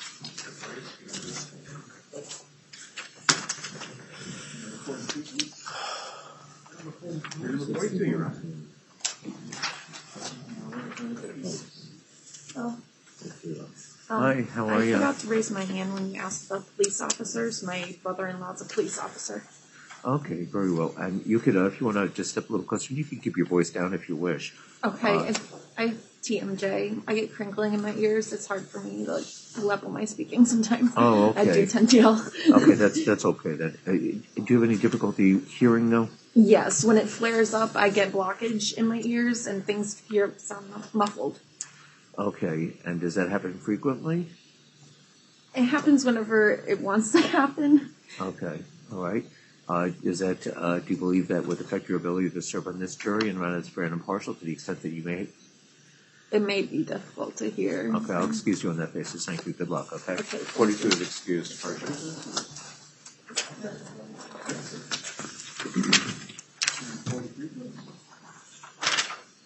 43, you're out. All right, welcome, sir. Thanks for your patience. I do greatly appreciate it. Did you raise your hand in response to any of the questions? I did not. Okay, is there a substantial reason it would be an extreme hardship for you to serve on this case? No. Have you or any member of your family ever been terminated by a police department? No. Okay. Or denied employment? No. Okay.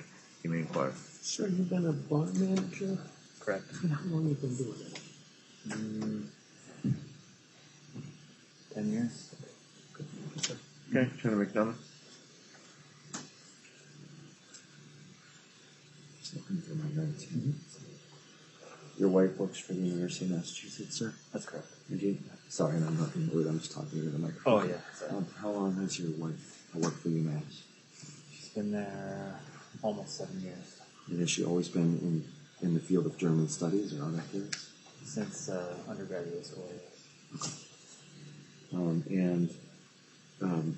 Your current restaurant or bar, do you oversee any employees? Do you supervise any employees? I do. Approximately how many, say? Right now, 4. Okay. And are you the manager of the entire operation, or is there someone above you? The owner. Okay. No further questions. John. Thank you, Attorney Keston. Good morning. Good morning. Do you have any negative feelings about the jury system in this country? No. What kind of restaurant, what kind of food do you serve? It's an Italian restaurant. Thank you. All right. Thank you very much. If you so kind to stick a few steps back, I do find that 43 stands indifferently. Challenge for cause. No, Your Honor. Challenge for cause. No, Your Honor. Challenge for cause. No, Your Honor. Peremptory. No, Your Honor. Peremptory. No, Your Honor. Peremptory. No, Your Honor. All right. 43 will take seat number 6.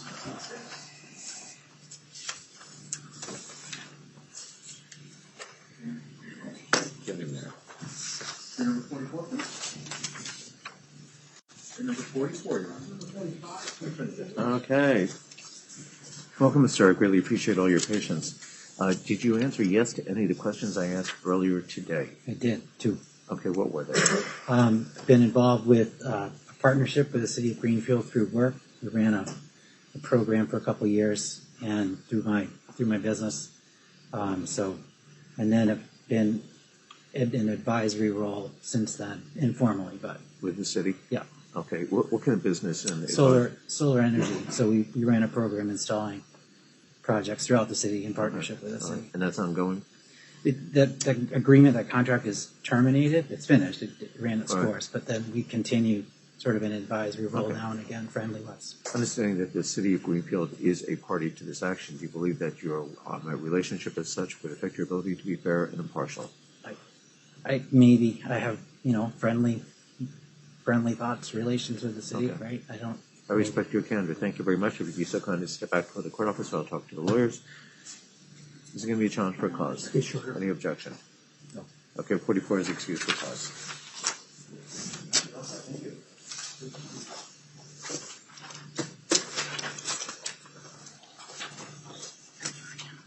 Number 45, please. Number 46. 45. Hi, welcome. Thanks for your patience. I do greatly appreciate it. Did you answer yes to any of the questions I asked earlier? I did not. Okay, is there a substantial reason why it would be an extreme hardship for you to serve? No, other than I have a final next week. Okay, when is that? Next Friday, the 22nd. At what time? Technically, whenever. It's online. Oh, I it's can take online. it. I can take Okay. it anytime during the day. Well, we only go half day. Okay. Okay, would that allay any concerns that you have? Yeah, definitely. I appreciate that. Okay. Okay, thank you. Have you or any close family member ever been denied employment by a police department? No. Okay, you may inquire. And so you're still in school? Yeah, for 2 more weeks. And what are you studying for? It's a Christian studies degree, theology. Okay. Thanks. Chairman McDonough. Sir, I noticed you work as a youth pastor in Amherst. Yes. It's a busy week for you. A little bit, yeah, Easter. Will you, are you going to be studying for that exam the next 2 weeks? Or? Yeah, throughout the day. Mostly flashcards and looking through notes, yeah. I don't miss that. If you were picked to be on the jury, would that weight hanging over your head, would that impact your ability to focus on the evidence here? I don't think so. Okay. Yeah. Especially if it's only a half day. Do you have any issues or personal beliefs about the judicial system, civil lawsuits, and so forth? No. You believe you could be a neutral and fair juror? Okay. No further questions. Thank you, Attorney Keston. Good morning. I don't have any questions. Okay, great. Sir, if you so kind of step back for the court office, I do find that 45 stands indifferent. Is there a challenge for cause? For cause? No, sir. Sorry. All right, thank No, you. Your Honor. All right, for cause? No, Your Honor. Peremptory? No, Your Honor. Peremptory? No, Your Honor. Peremptory? Yes. For who? Chief. Okay, very well. 45 is excused. Peremptory for Chief. Sorry. For the Chief. Chief, okay. All right, so Attorney Keston, you have one more for the Chief. And how many for the city? 2. So 3 total. Thank you. And you've got 2 more, and you've got 1 more. Thank you, Your Honor. 46, Your Honor. All right, welcome, and thanks for your patience. I do greatly appreciate it. Did you answer yes to any of the questions that I posed? No, I didn't. Okay. Is there a substantial reason it would be an extreme hardship for you to serve? Not a substantial reason. Okay. Have you or any member of your family ever been denied employment by a police department? No. Okay. Do you have concerns about scheduling? No, it would just be the morning. Yeah, we just go to 1 o'clock. Okay. Then no. Okay, very well. Thank you very much. Okay, you may inquire. Good morning, ma'am. No. In your software consulting business, do you have any employees? No. Okay. In the blueberry farming business, Mm-hmm. do you have? That's a seasonal business. It is. It's a weekly. This is pruning time. Okay. Do you have any employees in the blueberry business? The farming? We have somebody helping us prune right now, but she's only working a few hours. Okay. Your husband is the owner of is it a consulting firm? It is. Okay. Does he have any employees? No. I noticed, I'm sorry, I just have to talk into this microphone, so sorry. Okay. I noticed that you had an unfortunate incident with a deposit in a contractor for $15,000. Yes. Approximately how many years ago was that? That was, so we put the deposit down in 2020. Okay. Did that result in a claim being filed in court or anything? He's in jail right now, but not for that purpose. So the Berkshire County DA is trying to gather all the people that he screwed over like 7 states or whatever it is. I'm sorry you had to go through that, but you haven't initiated a lawsuit or anything of that nature in civil court? No, we have not. And your husband served on a jury? He did. Was that criminal or civil? It was criminal. It was a murder theory. Nothing further. Thank you, Attorney Keston. Good morning. Good morning. Do you have any negative feelings about the jury system in this country? No. It's quite the combination, software consulting and blueberries. Yeah, I've started a few software companies and a little burnt out. I'm with you. Thank you. Okay, thank you. Be so kind as to put off study from the 46 stands in the Any challenge for cause? For cause? No, Your Honor. For cause? No, Your Honor. Peremptory? Peremptory? No, Your Honor. Peremptory? No, Your Honor. Right, 46 will take seat number 7. Hold up for a brief moment, okay? 46, right? All right, counsel, can I see you? Your clients have been speaking for some time, and I just asked the court officers to tell them to stop. For 2 reasons. First, they shouldn't be speaking. But more pressingly, if we get to the jurors who are right behind them, I need to inquire whether or not they've been talking about this case. Yes, sir. Okay? So we'll see what they have to say. Okay? All right? The most recent juror that just sat, what seat was she in? She's seat 7. 7. Thank you. Yeah. Yeah, we have them every other seat, so just make them comfortable. Okay, thank you. Right, go ahead. Okay. Number 48, please. Number 48, Your Honor. Number 15, right for the judge. Okay, welcome. Thank you for your patience. I do greatly appreciate it. Did you raise your hand in response to any of the questions that I posed earlier? No, but I have. Can I ask a question about one? Of course one? you can, yeah. They're not in my family, but my son has 3 friends who are police officers. Okay. Whereabouts? Chicopee, Amherst, and Ware. Okay. In this case, one of the plaintiffs is a retired police officer, the other one is an active police officer, and the defendants are the city. In the case of themselves, the Greenfield Police Department, and then there's Chief Haig, who's the chief of the Greenfield Police Department. Is there anything about your son's friend's work and your relationship, so to speak, to them that would affect your ability to be fair and impartial? No. Great. Did you raise your hand for any other reason? No. Okay. Is there a substantial reason it would be an extreme hardship for you to serve on this case?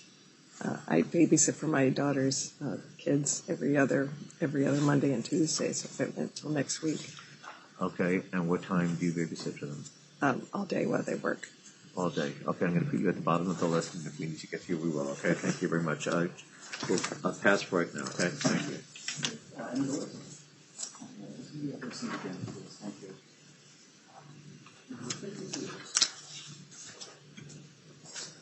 Number 50, Your Honor. Number 52? Hi, welcome. Thanks for your patience. I do greatly appreciate it. Did you raise your hand in response to any of the questions that I posed earlier? No. Okay. Is there a substantial reason it would be an extreme hardship for you to serve? I have 2 children. I am the mom taxi, and next week is school vacation week. Right. Okay. Gotcha. Yeah, bad timing. I'll excuse you on that basis. Thank you. 50 is excuse hardship. Number 52, please. Number 52, Your Honor. Hello. Hi, how are you? Welcome. Thanks for your patience. I do greatly appreciate it. Did you raise your hand in response to any of the questions that I posed earlier? No. There's a question here that you didn't check off. Is there anything in your background that would affect your ability to be fair and impartial? Oh. What's your answer? The answer is no. Okay, thank you. Is there a substantial reason it would be an extreme hardship for you to serve in this case? No. Have you or any member of your family ever been denied employment by a police department? No. Okay, you can ask. No questions, Your Honor. Attorney McDonough. No questions, Your Honor. Thank you very much. Attorney Keston. What's the highest grade you completed in school? My PhD. PhD in what? Sociology. Do you have any negative feelings toward the jury system? No. Thank you. All right, thank you. You so kind of take a few steps back.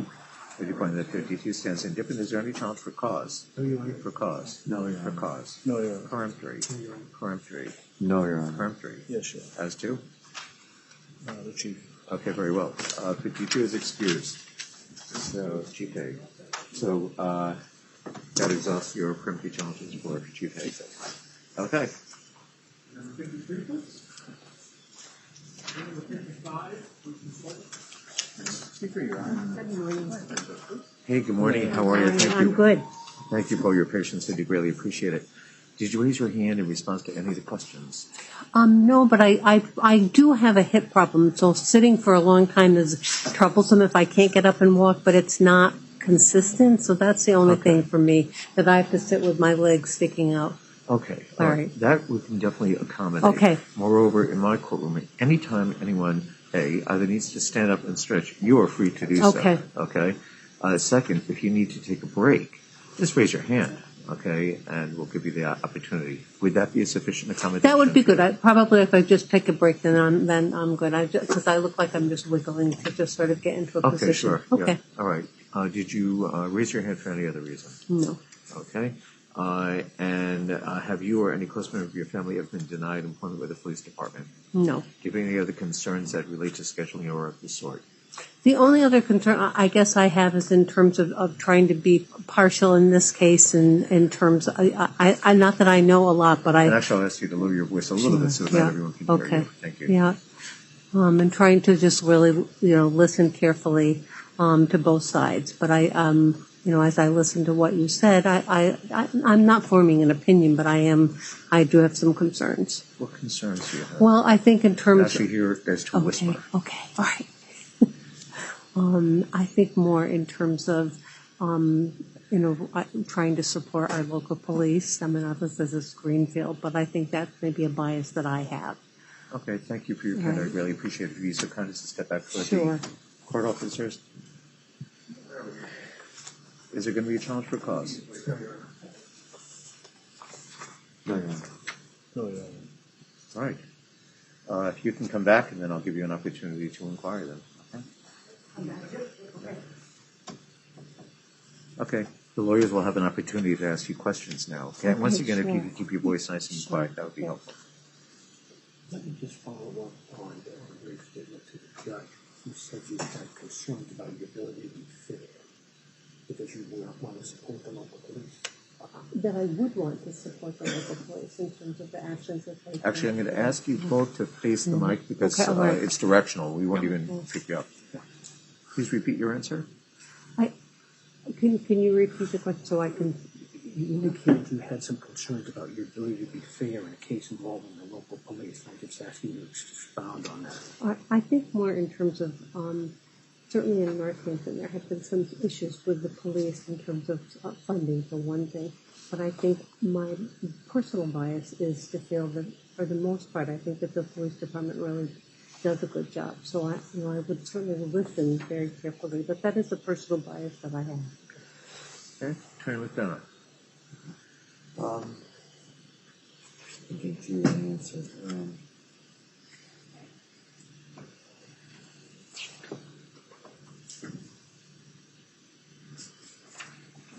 Ladies and gentlemen, feel free to stand up and stretch if you wish. Okay.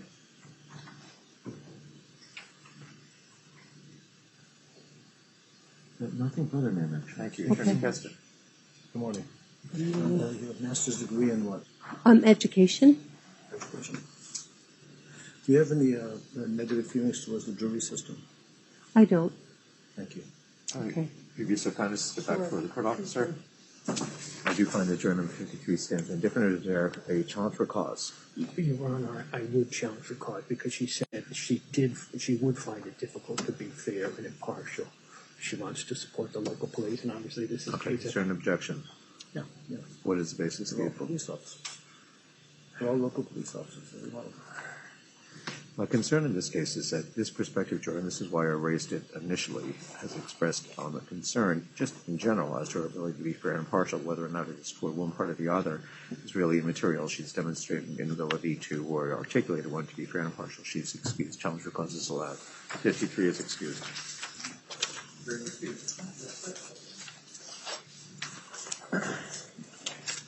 Number 55, please. Number 55.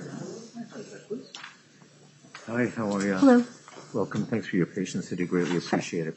Did you answer yes to any of the questions that I posed earlier? No. Is there a substantial reason it would be an extreme hardship for you to serve on this jury? No. Have you or any member of your family ever been denied employment by a police department? No. Okay, Attorney Ryan. You've been a bookkeeper at the neurology offices. How long? Since 2004. Okay. Do you supervise any employees? Yes. And how many? 4. Okay. And do you discipline, promote, and demote? Yes. And I saw you had an unfortunate occasion with someone suing you for not buying their house. Yes. And when was that? 1998. Okay. And they wanted you to buy it even though it was completely contaminated with fecal water? Yes. It's interesting. They dug the well 40 feet away from the contaminated well, even though it was on a 6-acre lot. And when we said we wanted it dug, they listened to my husband and said he wanted this fancy well. So they put the $40,000 well into it, and they dug it overnight in the dark to meet the deadline. And I had an infant at the time. They served me papers in the dark on the first floor walk-up apartment. And we settled out of court because the woman suing us, the judge she was his kindergarten teacher. I lived in Pittsfield at Berkshire County and was incestuous there. So we just settled out. Just didn't want to go through with the whole rigmarole. Have you been on the other side of the lawsuit where you initiated the lawsuit? No. Okay. And how long is it your husband's neurology practice, essentially? And is that, let's see here, it's located in Northampton? 2 blocks away. Oh, okay. Are there other neurologists that work there, or is he the only provider? Okay. And how long has his practice been running? Moved here 2001. Okay. And you've been working with him the whole time as the office manager, bookkeeper, administrator, running a business, basically? Mm-hmm. Okay. No, nothing further. Thank you. Attorney Kessler. Good morning. Good morning. Do you have any negative feelings towards the jury system? No. Thank you. All right, thank you. If you just kind of step back to the court officer. I do find the number 55 stands indifferent. Any challenge for cause? For cause? No. For cause? No, Your Honor. Peremptory? No, Your Honor. Peremptory? Yes, Your Honor. Okay, that will exhaust peremptory challenges for Mr. Dodge. Okay. Number 55 is excused.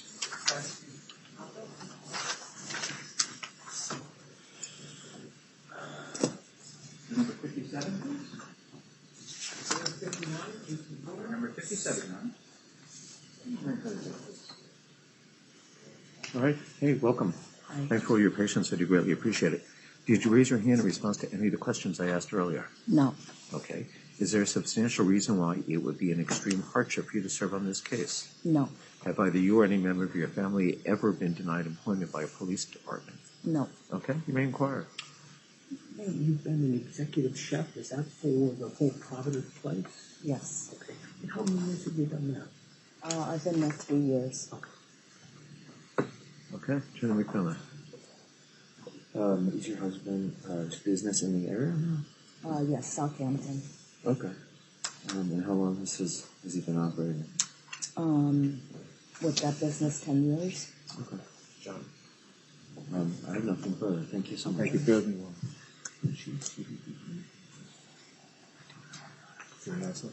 Okay, go ahead.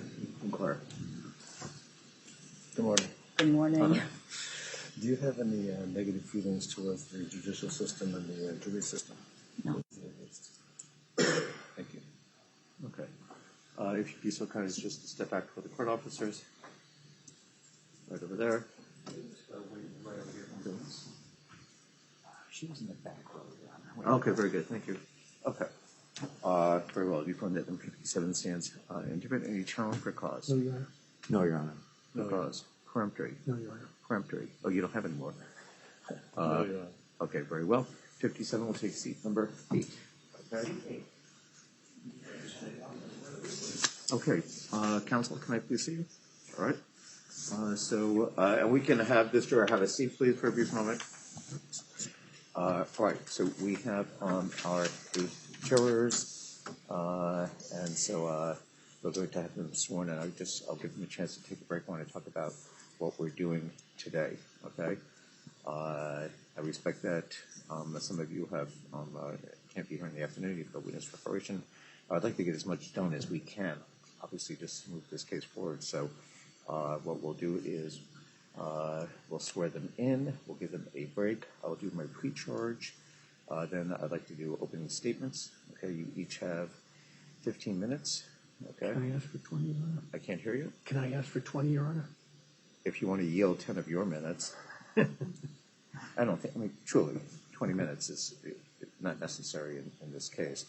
And I'll give you the same opportunity. You can both have half hour per side, okay? And you can figure that out, okay? Any demonstrative evidence that you anticipate utilizing? In the opening, no, Your Honor. Okay. No, Your Honor. Okay. Any? Likewise, no. Okay, very well.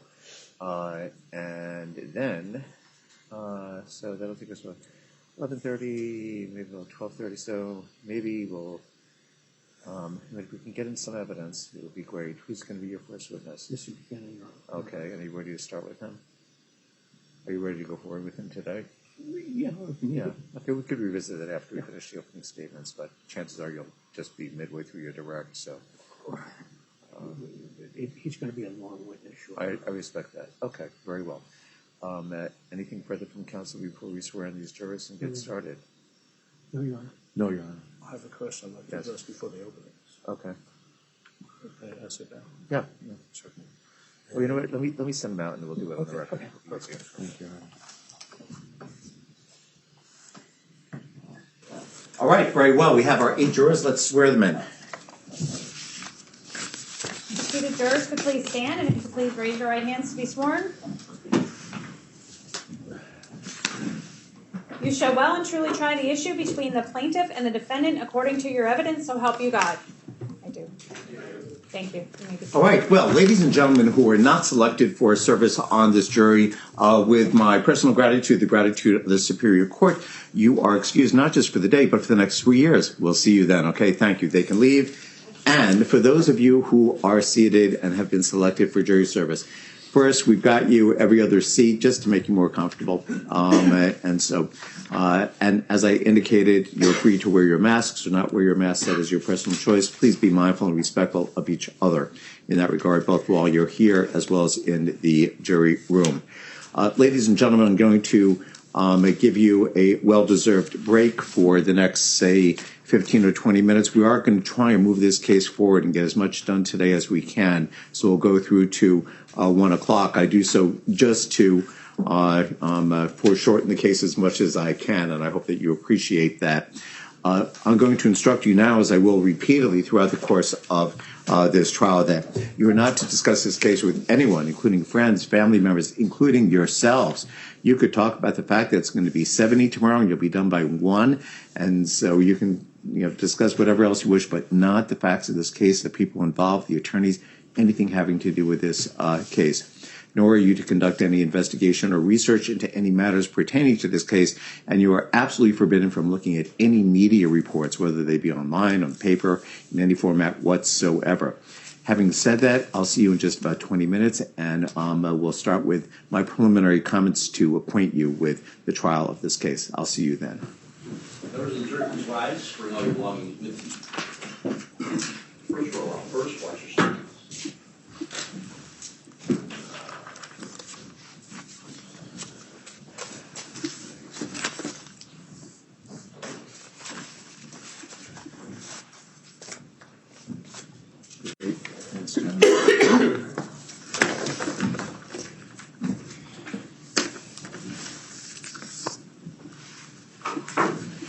All right, counsel, please have a seat. Right. First, I'll ask counsel for the plaintiffs to give some thought as to when you want to do Mr. Cheatham's voir dire. I'm going to suggest to you tomorrow, afternoon. Your Honor, he's not going to be on until next week. He's not part of it. Let me say something else. Counsel have to have their witnesses here ready to go. We're going through to 1. We're not stopping at 11. We're not stopping at 11:30. So if you don't have witnesses ready to go, you do so at your own peril. Okay? Having said that, I don't know why we have to wait till next week, but get back to me with a date that you wish to do as voir dire. I do have a pretty full week in the afternoon, actually, with motions. So I want to be able to schedule for a time that is appropriate. We may just shave some time off of this trial. Okay. Attorney Keston, yes. You want to be heard relative to opening statements. Yes, sir. The question I have for the court is this. In your ruling on the flag, You indicated they could argue that the flag is McCarthy and others harbor racial animus because of the flag. What others are they permitted to talk about? I'm not here to have a conversation with you relative to my ruling. I have, if I can have the motion itself, okay, Ms. Dorn.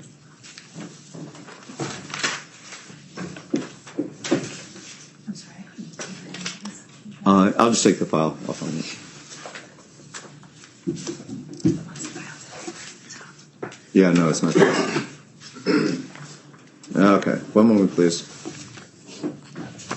What number paper is this?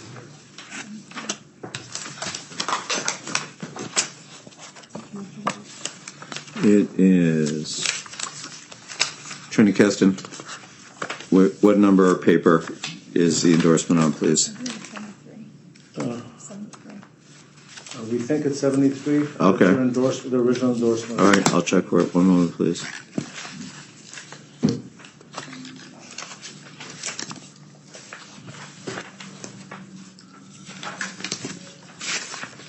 Number 73 is the final joint pretrial memorandum. All right, one moment. So it's not that. What is the what is the caption of the motion? Decision and order on defendant's motion to preclude irrelevant testimony. Motion to preclude. Okay, one moment, please. Here it is. Number 55. Okay. Bear with me a moment while I review it.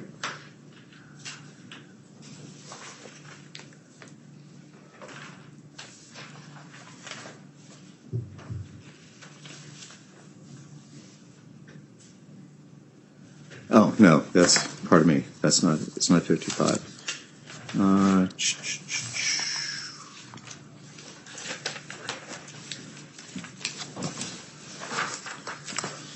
right. Can anyone give me a good paper number so I can locate this? No? All right, one moment. Can I have the other file? One moment, please. Thank you.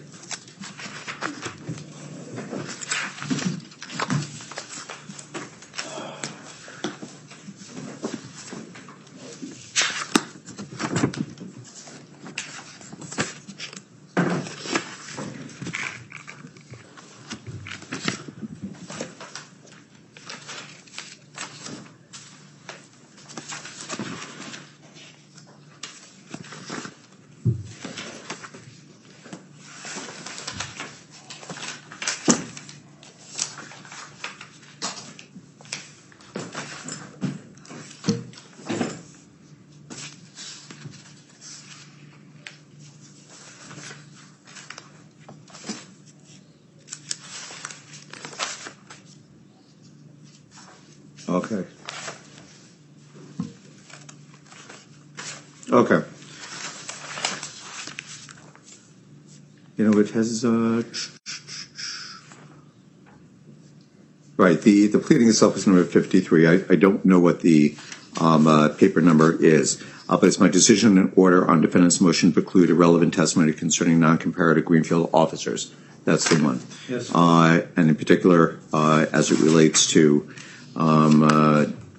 Lieutenant McCarthy, wherein I allowed the motion in part and denied it in part. Okay. So, hold on.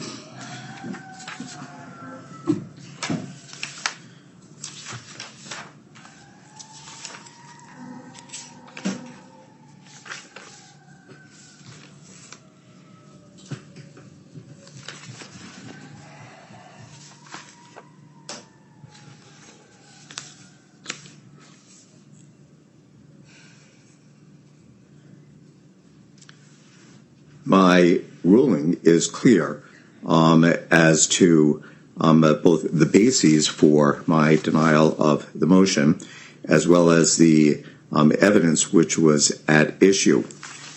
Both counsel can comment on such evidence as they legitimately anticipate it will come before the court, opening statements. I'm not going to shape that any further than what's within the four corners of my order. Okay?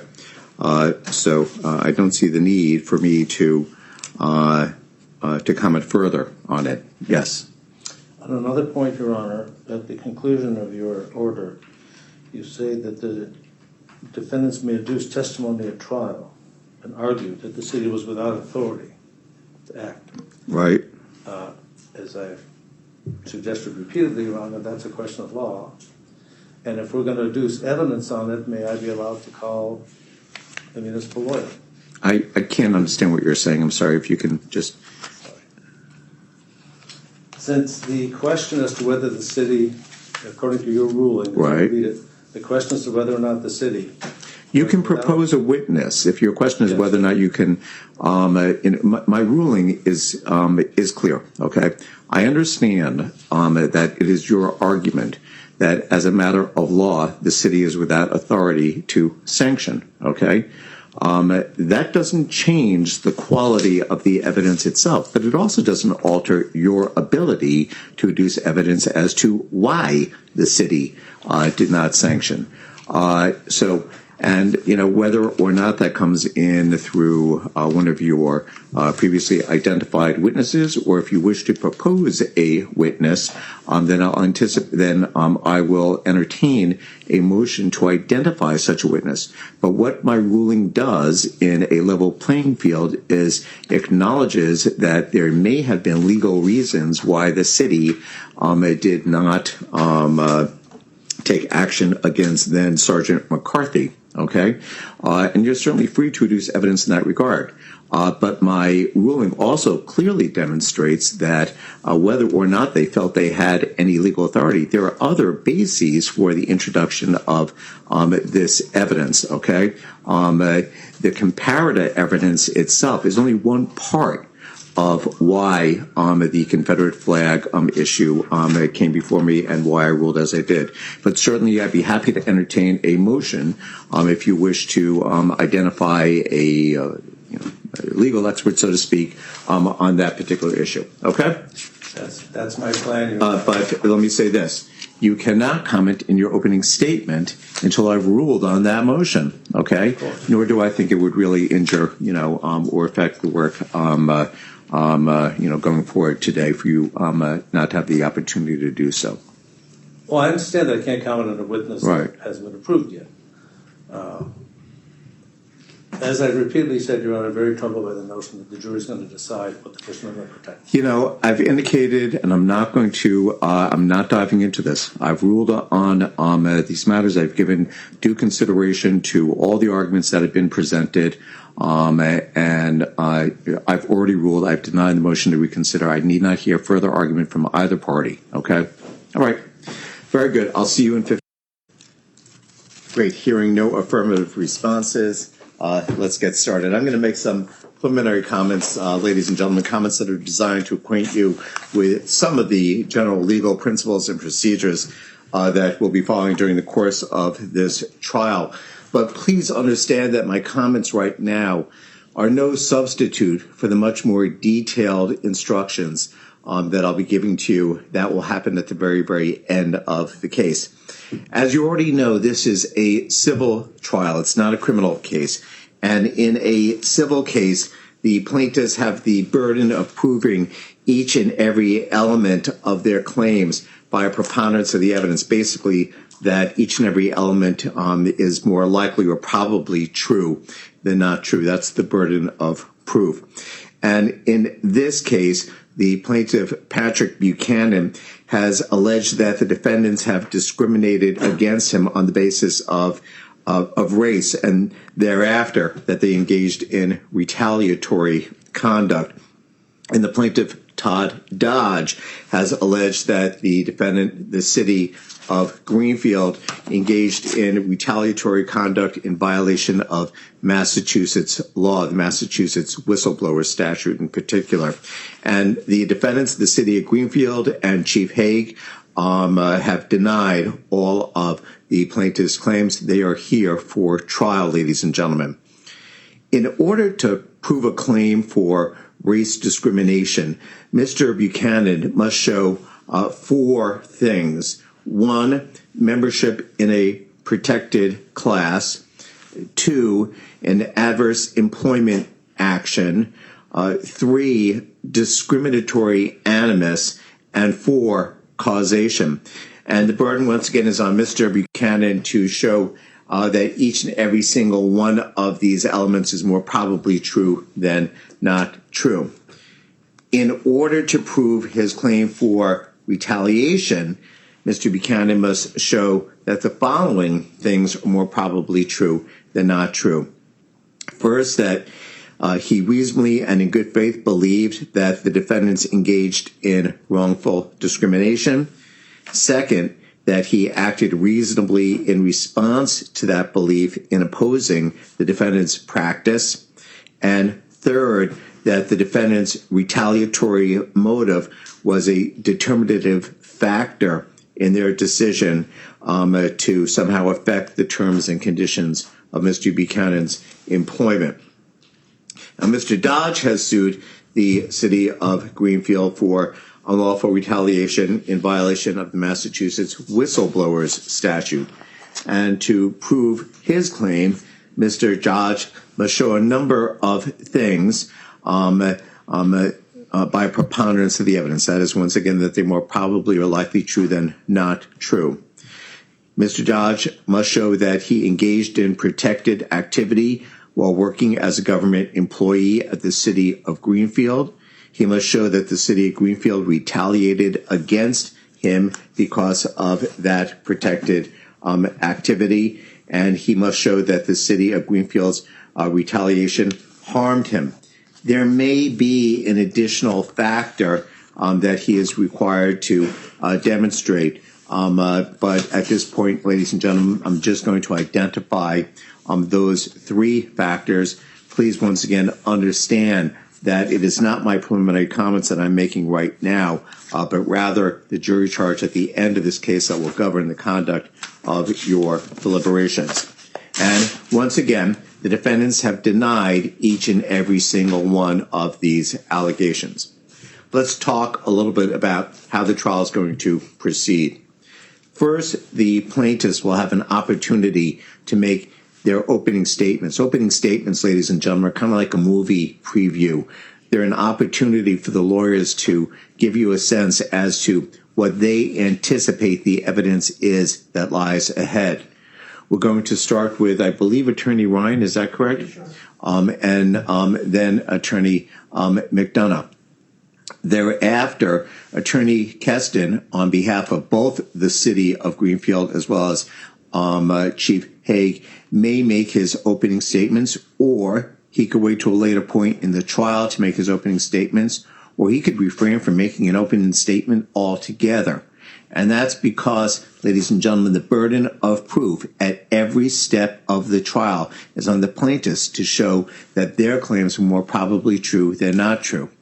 Attorney Keston doesn't need to say or do anything. Now, the opening statements, I wish you to understand, are not evidence. Okay, you're not going to be permitted to take notes during the opening statements, as you will be able to take notes during the evidence portion of the trial.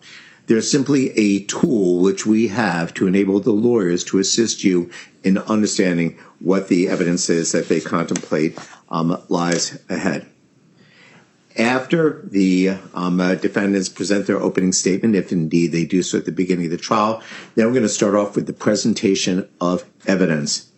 And here we start off with the plaintiff's presentation of evidence. This is the part of the trial where witnesses will be sworn under oath and they'll testify on the witness stand. There are exhibits which will be introduced into evidence at that portion of the trial as well.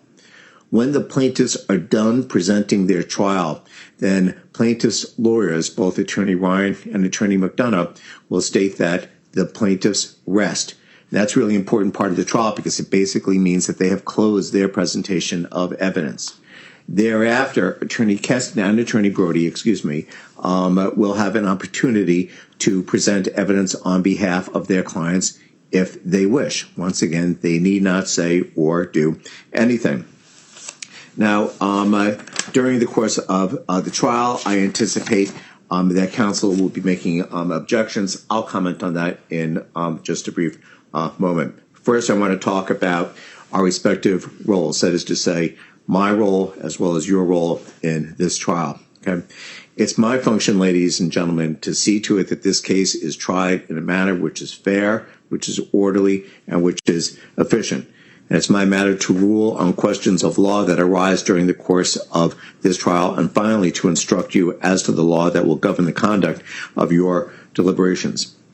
Ladies and gentlemen, your role in this trial is perhaps the most important role, because it is your role and your role alone to serve as the judges of the facts that are at issue in this case. Okay, for you alone are the sole, you're the exclusive judges of the facts. That is to say that you alone will determine what evidence to believe and how much weight or importance to give the evidence that you do here, and ultimately to determine if the plaintiffs have met their burden of proof by a preponderance of the evidence as to each and every element of the claims that they have made in this case. And in that regard, ladies and gentlemen, you do indeed have great power. You may believe all of what a witness testifies as to. You may believe none of what a witness testifies as to, or you may believe part of what a witness has testified as to. Now, if you disbelieve a witness, that doesn't mean that a fact is taken as disproven. It just means that perhaps you look elsewhere for proof of the matter that is sought to be proven by counsel. Now, let's talk for a moment about what is evidence and what is not evidence. And that's because you are to decide this case exclusively based upon the evidence that comes before you within the four walls of this courtroom. As I've indicated, that includes the sworn testimony of the witnesses, any exhibits that counsel seek to admit. I don't know if there are any stipulations, that is to say, agreements between counsel, but those stipulations likewise constitute evidence for your consideration. Please understand that no question, no matter how artfully phrased by the lawyers, ever constitutes evidence. Only the sworn answer to that question constitutes evidence for your consideration. And if one of the attorneys or I refer to the evidence in a manner that does not coincide with your recollection of the evidence, it's your recollection of the evidence that governs the conduct of your deliberations. Not what I say, not what the lawyers say. Now, during the course of the trial, the lawyers will have an opportunity to object when the opposing lawyer poses a question which the objecting lawyer believes calls for an answer that is inadmissible under our rules of evidence. And you're not to look negatively upon any lawyer for making an objection. That's not just their job. That's their professional responsibility. Now, if I allow in objection, then I'm going to say objection sustained, and I'm not going to permit the witness to respond to the question. You're not to guess as to what the answer may or may not have been. You're not to speculate in that regard. Sometimes I just do not rule fast enough, or sometimes the witness blurts out an answer, in which case you will hear, Your Honor, I move to strike the answer. I will rule on that motion to strike. And if I allow it, I'll turn to you and I will instruct you that the answer is struck from the record. It is not evidence. You are to take it completely out of your minds and pay it no attention whatsoever.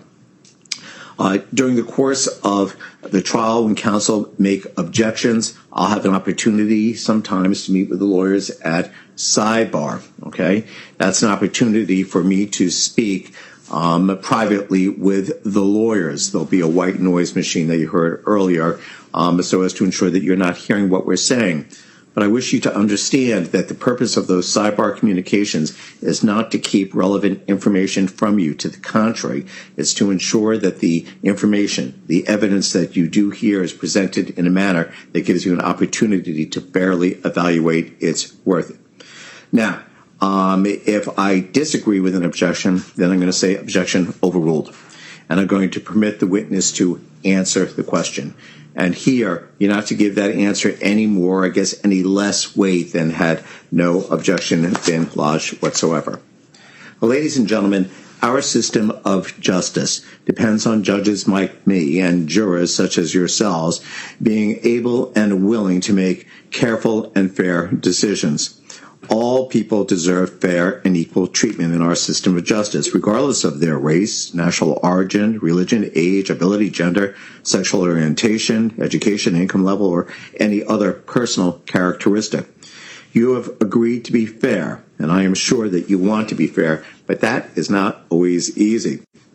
One difficulty comes from our own built-in expectations and assumptions. They exist even if we are not aware of them, and even if we believe we don't have them. Some of you may have heard of this called implicit bias, and that's what I'm talking about. And we as judges confront the same issue. So let me share a few strategies that we have that we find to be useful. First, slow down. Do not rush to any decisions. Hasty decisions are most likely to reflect stereotypes or hidden biases. Second, keep an open mind and avoid drawing conclusions until the end of the case when you and your fellow jurors deliberate. Remember that when you deliberate, you'll have all of the evidence and all the time you need to make a careful decision. So there truly is no need to start making up your mind before then. Third, you should listen closely to all the witnesses. That's the best way to ensure that you decide this case based on the evidence and the law instead of upon any unsupported assumptions. Fourth, as you listen to testimony about the people involved in this case, consider them as individuals rather than as members of a particular group. And finally, you might ask yourselves, would I view the evidence differently if the people were from different groups, such as different racial, ethnic, or gender identity groups? And at the end of the case, I'm going to remind you of these strategies and ask you to focus on the evidence instead of any unsupported assumptions that you might have. All that we ask of you, ladies and gentlemen, individually as well as a group, is that you do your best to resolve this case based upon the evidence and the law, without sympathy, bias, or prejudice, to the best of your ability as human beings. A word about note-taking. I'm going to allow you to take notes during the presentation, of evidence in this case. You're not permitted to take notes right now. You're not permitted to take notes during the opening statements or the closing arguments of counsel or during your jury deliberations. Okay? That is because note-taking is strictly reserved for the presentation of evidence. Now, you're not required to take notes, but you may find taking notes to be helpful in keeping track of certain dates and names and so on and so forth. But please understand that your notes should not serve as a verbatim record of what is being said here in court. And while you will not have a recording of any sort with you during the course of your deliberations, you can make reference to your notes during the course of your deliberations. Please understand that your notes are for your eyes and your eyes only. That is to say, you'll keep notes. When we break, your notepads will be gathered up by counsel, and they will be destroyed at the culmination of the trial. No one, the court officers, the clerk, myself, the lawyers, the parties will ever see your notes. They are for your eyes and your eyes only. Well, ladies and gentlemen, after the defendant presents their evidence, then the defense will rest, and at that point in the trial, then you're going to hear closing arguments of counsel. And here we switch the order. We start off with the defendants to be followed by the plaintiffs, and just as with opening statements, you'll hear, just as with opening statements, closing arguments are not evidence for your consideration, but in this regard, an opportunity for the lawyers to argue to you what the facts introduced, what the credible evidence introduced into evidence has been, and whether or not the plaintiffs have met their burden of proof as to each and every element. After the closing arguments, then I'm going to instruct you as to the law that will govern the conduct of your deliberations, and you are bound to follow my instructions regardless whether or not you actually agree with the law. Now, I've indicated to you that you are to decide this case based solely upon the evidence that is brought before you within the four walls of this courtroom. That is to say that you are not to look at any media reports whether or not they be in paper or online or any sorts. You're not to conduct any investigation or research into any matters that pertain to this case. That is to say, the individuals who are involved, the facts of this case as they come before you, the law in this case, the attorneys in this case. You're not to visit any of the places that might be mentioned during the course of this case. And that is a strict prohibition. Please understand that you're not to discuss this case with anyone, including friends, family members, even amongst yourselves. And the prohibitions on your communications pertain to in-person as well as online communications, ladies and gentlemen. Right. Well, ladies and gentlemen, I'm going to wrap up by simply telling you to keep an open mind. A trial does not occur all at once. It occurs one bit of testimony or one exhibit at a time, okay? If you make up your mind as to what your verdict should be, then you have missed the whole point of the importance of the work that you do as jurors who are sworn to act conscientiously on your oath.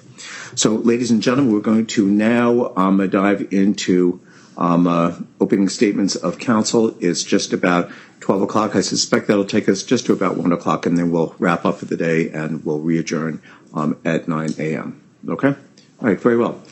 Attorney Ryan. Thank you, Rob.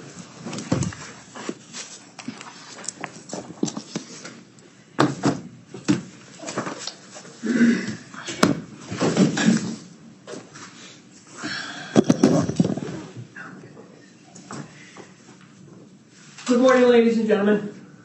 Timothy Ryan from the law firm Egan, Flanagan, Cohen in Springfield, and I represent Patrick Buchanan. Thank you on behalf of myself, my client, for agreeing to serve, maybe for the next week or two, as jurors in this matter. Your decision will allow the parties to resolve this matter. Pat Buchanan has a claim of race discrimination against the town of Greenfield and against Chief Hay. And it arises out of the town and the chief's ongoing failure and refusal to promote Mr. Buchanan. Pat Buchanan started with the Greenfield Police in 1999. And the claims against the town of Greenfield relate really from the events of 2015 forward. The claims against the chief relate to a promotion process which occurred in 2020 and 2021. At the conclusion, the judge already did, but at the conclusion, he will instruct you again on the law. And to the extent my summation now on the law and how we think it's relevant is contrary to the judge. Obviously, the judge rules and disregard what I'm saying. But I think one of the things the judge will say is that discrimination is found through different things. If I said to someone and they're age 65, I can't hire you, I can't employ you because you're 65, that would be direct evidence of age discrimination. There'll be little direct evidence of race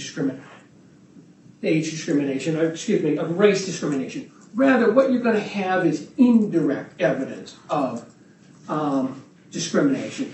And Massachusetts law and the law of the states recognizes that cases of this type are often proved through indirect evidence because it's unlikely that someone is going to say, I took the act that I did adverse to you because of your protected class status.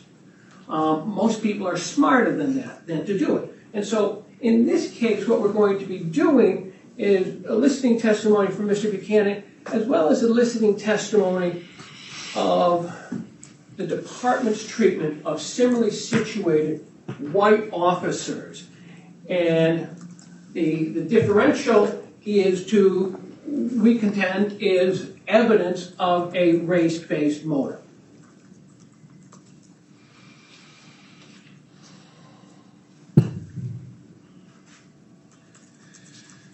Pat Buchanan, from 2015 to date, has been suspended once, demoted twice, and bypassed 6 times in his quest to become a sergeant in the department. He was demoted. He was promoted provisionally to sergeant, but then he was demoted from that position back to patrol officer. He started with the department in 99, February 99. He went to the 6-month Mass Police Academy training. It's a police boot camp, for lack of a better word. They do all the physical, they do the instructional, they do testing. He survived, passed, and when he got out, he started as a reserve officer and then was promoted to a full-time. He's been full-time with the department, I believe. He was full-time with the department, I believe, from 2000, to November 2021. Pat Buchanan was born in Jamaica. Pat's parents moved him and themselves to Boston when he was 2. He grew up in the Roxbury neighborhood.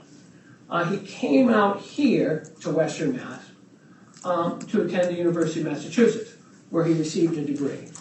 Subsequently, like all people getting out of college, he kind of bounced around, but he came back to the university and spent about 5 to 6 years in the university campus security. And during that time, he learned that there were openings in the Greenfield Police. Pat and his wife, they lived in Greenfield. Pat and his wife have raised 3 daughters. The youngest is still in college. The other 2 have graduated. When Pat heard that there was an opening, because at that time the department was subject to civil service requirements, he studied, took the exam, passed the exam, and was eligible for promotion to the department.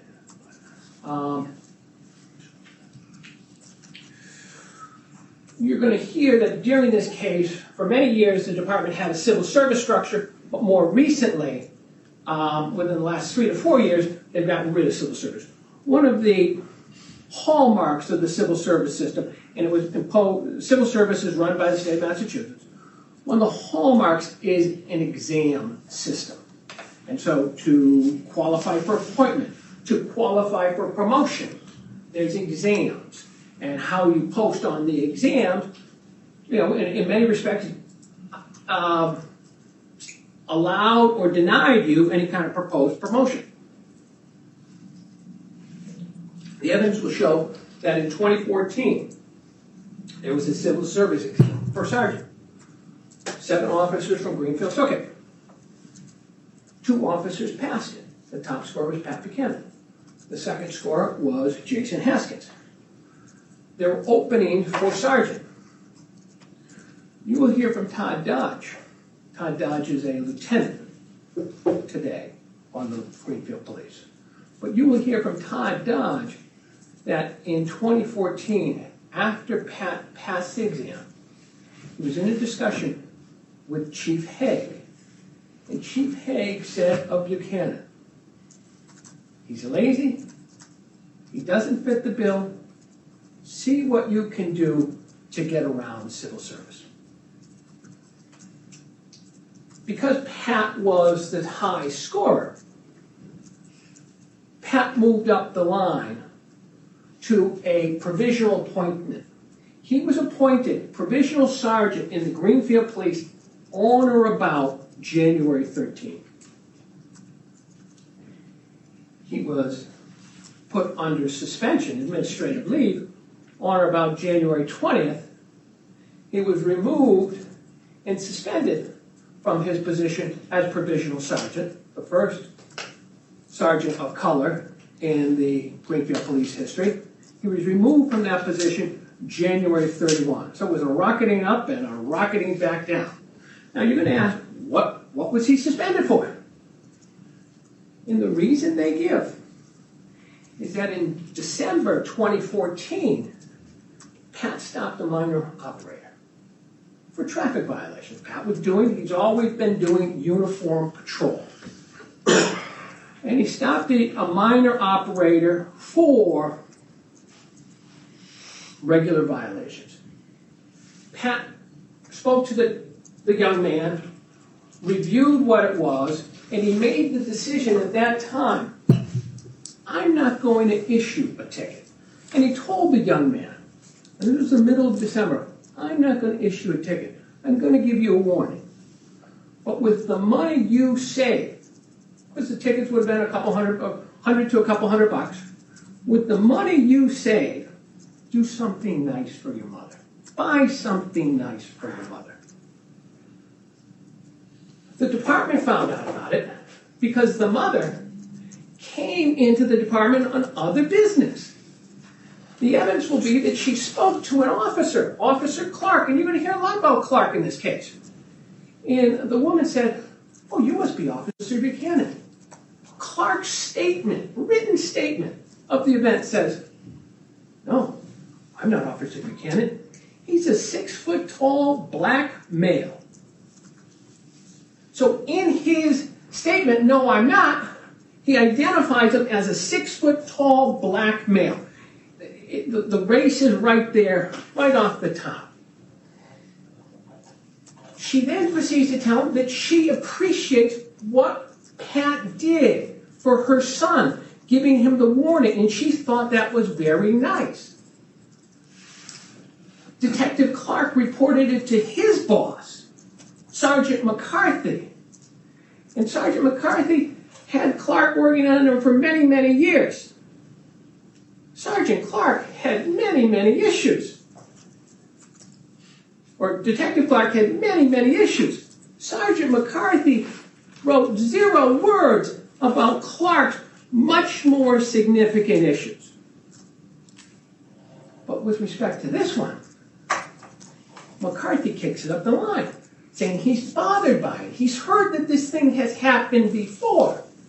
And so they do an investigation. They put Mr. Buchanan on administrative leave. They bring in the young man. And let me tell you, the young man was so traumatized by it, he's a Greenfield police officer today. He was so traumatized by Pat's involvement, he's a Greenfield police officer today. Pat actually trained him in part. But they bring in the young man, they bring in all the occupants of the car, they bring in the mother, and they get these statements.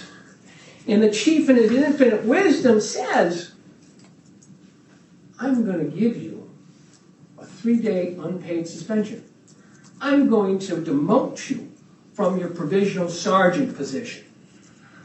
I am going to take you out of your role as a field training officer," because Pat was a field training officer, which meant he trained new officers. "And I'm going to require you to go take a course at state ethics." Quickly, the department backfills that position.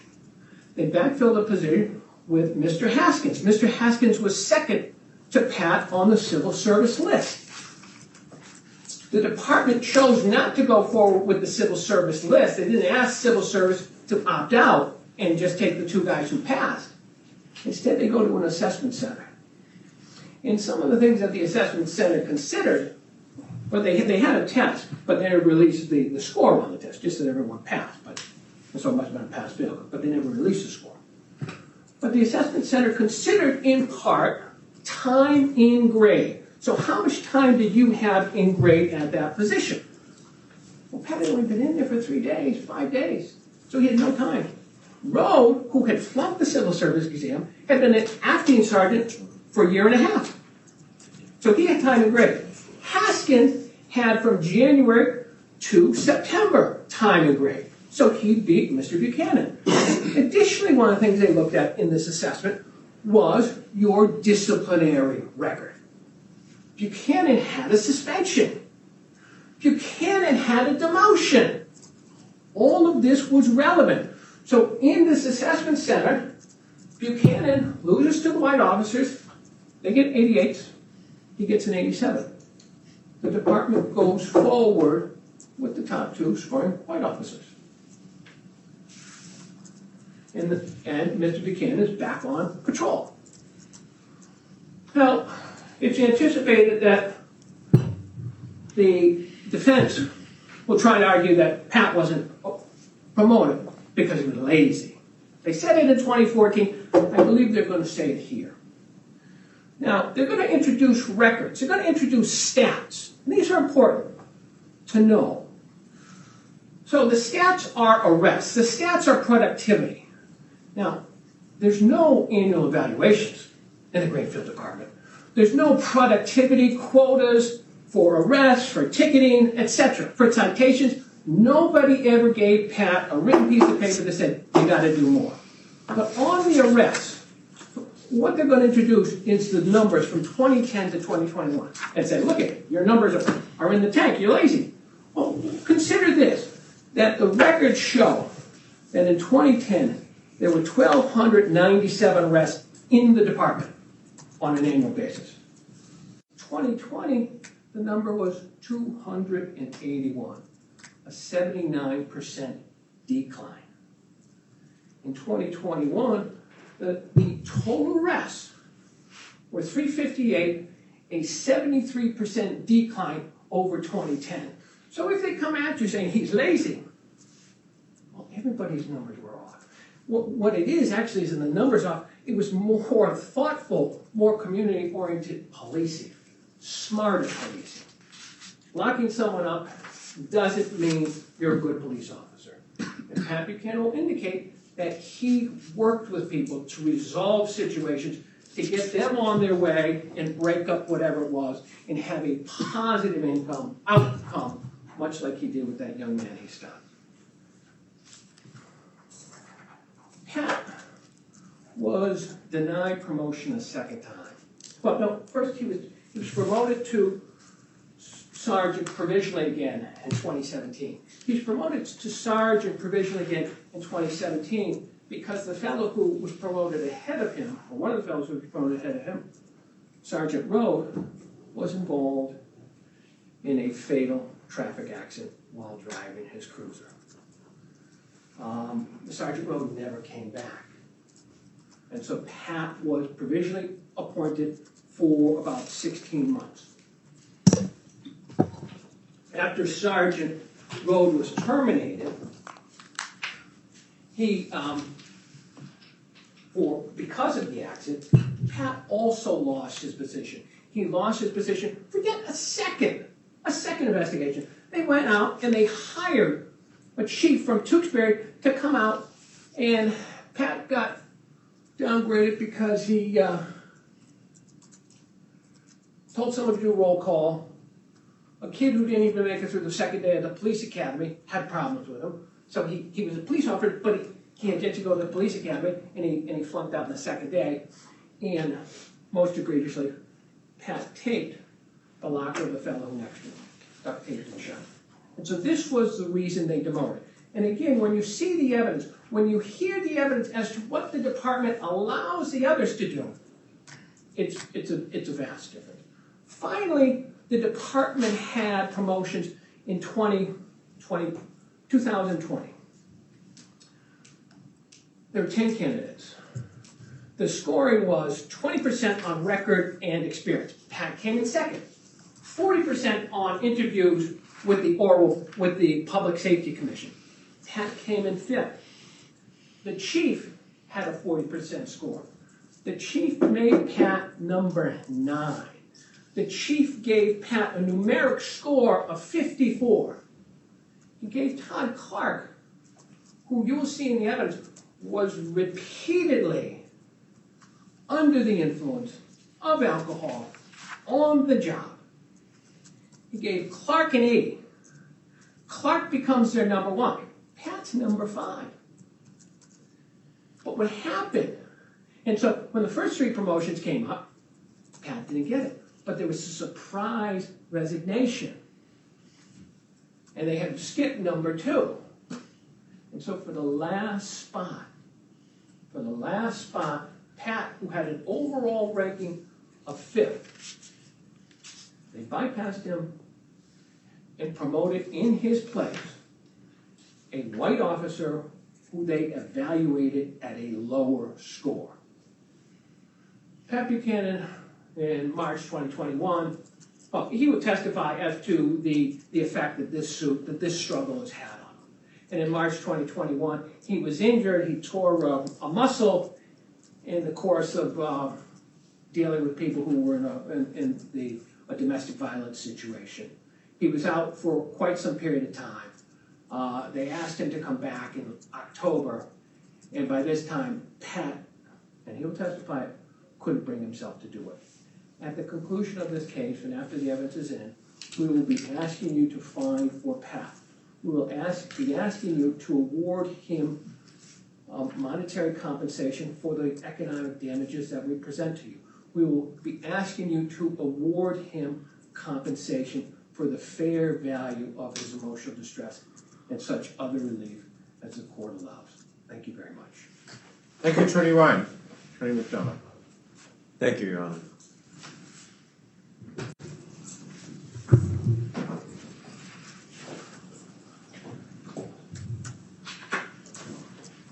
Good afternoon, ladies and gentlemen. My name is Michael McDonough. I represent Todd Dodge. Mr. Dodge's case is similar, except from a different perspective. It's more about speaking up, doing what's right, even though it might be difficult. And even though by doing what's right, one might sacrifice everything they've worked for. Todd Dodge graduated from Turner's Falls High School, went in working in a plastics factory. From the bottom, worked his way up to a foreman, became the plant manager. He's a hard worker. You'll hear evidence of that, and that will never be disputed in this case. But he wanted more. His brother was a police officer, and he was inspired by public service, so he left. He went and applied for a position. He was hired by the Greenfield Police Department. He took the civil service exam, and he did well. He went to the academy, and he passed the first time through. He became a police officer, and he loved working the streets, working with individuals, helping people in need, exercising police discretion. And he was very good at it. He was promoted through the ranks. That was in 1999 through 2000. He was a corporal, one of the first corporals ever in the department, a special position. He was given special assignments to investigate issues or misconduct by other officers. He was trusted with those positions. He was promoted to sergeant eventually. And when there was a temporary opening for someone, one of the sergeants, to serve as the provisional lieutenant for a 3-year period, he was selected because of how good he was on the street, with people, with the community, and also using his brain. In addition to his police work, he was entrusted in the inner circle of the Greenfield Police Department. He was brought in and consulted with by Chief Haig, who's here today, and one of the defendants in this case. His opinion was sought. He was a soundboard to the chief, and he was in the inner circle. That included in October of 2014, when the promotion list, or potential promotion list, came out, and it appeared Pat Buchanan was the #1 guy to be promoted sergeant. Very prestigious honor, and a historical honor, because Pat Buchanan would have been the first black sergeant in the history of the Greenfield Police Department. Incredible, groundbreaking event, not only because Pat deserved it, but it would also help in community policing and identifying with a diverse community.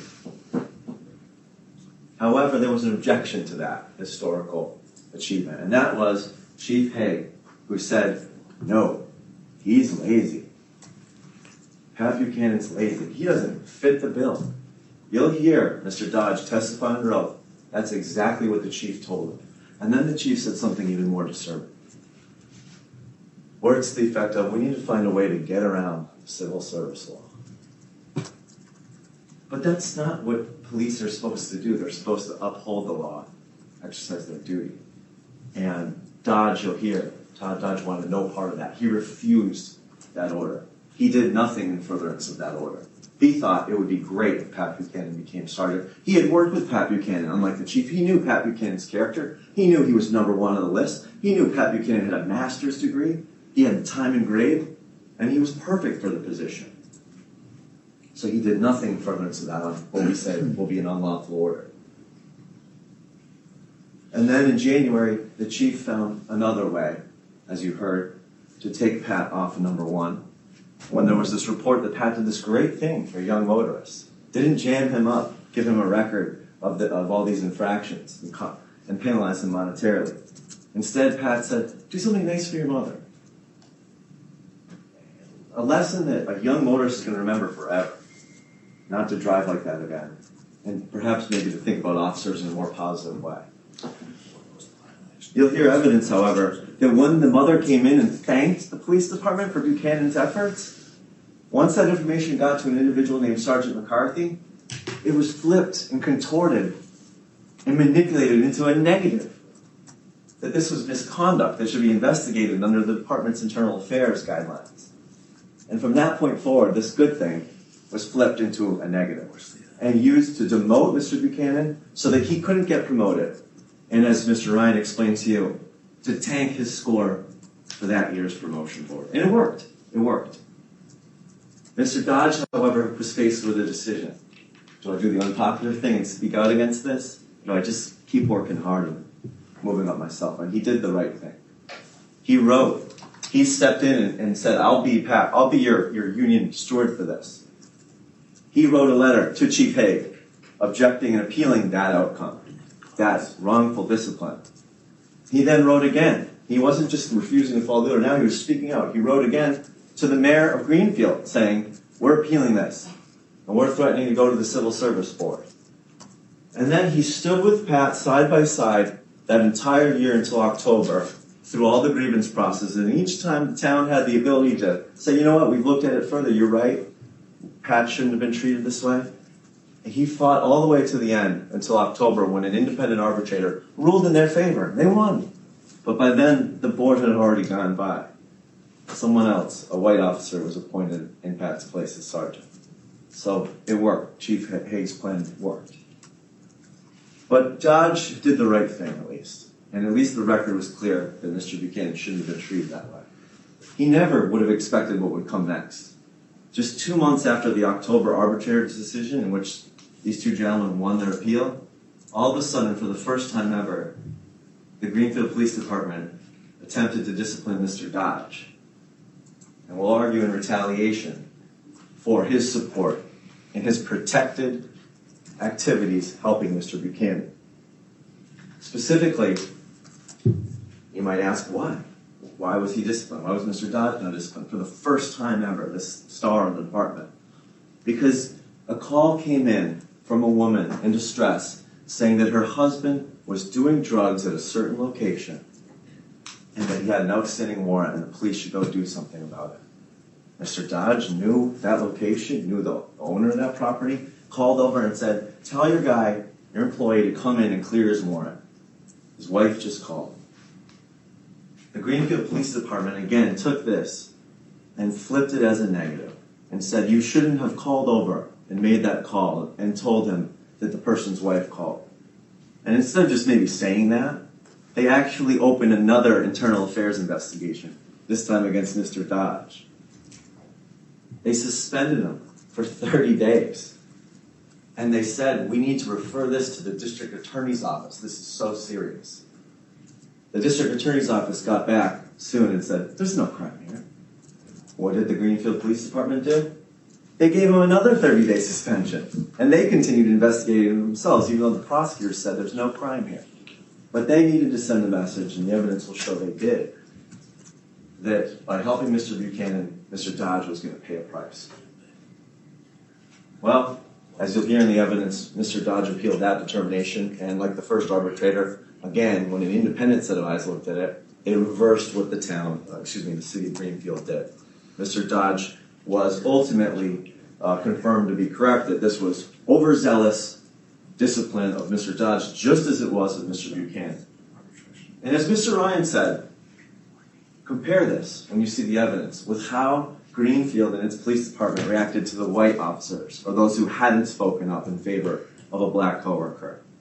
You'll hear evidence of officers drinking on the job, being drunk, driving around in the courthouse, a drunk officer in the courthouse with a gun. And you'll hear evidence that that was, quote, buried by Chief Hague so that nobody would find out about it. And no discipline, no internal affairs for that. Because, again, that individual, you'll learn, was white. You'll hear about another individual who drove his car recklessly and killed someone. And there, you'll hear the city exercise its discretion and keep paying him benefits for, I believe, over a year, when they could have cut it off.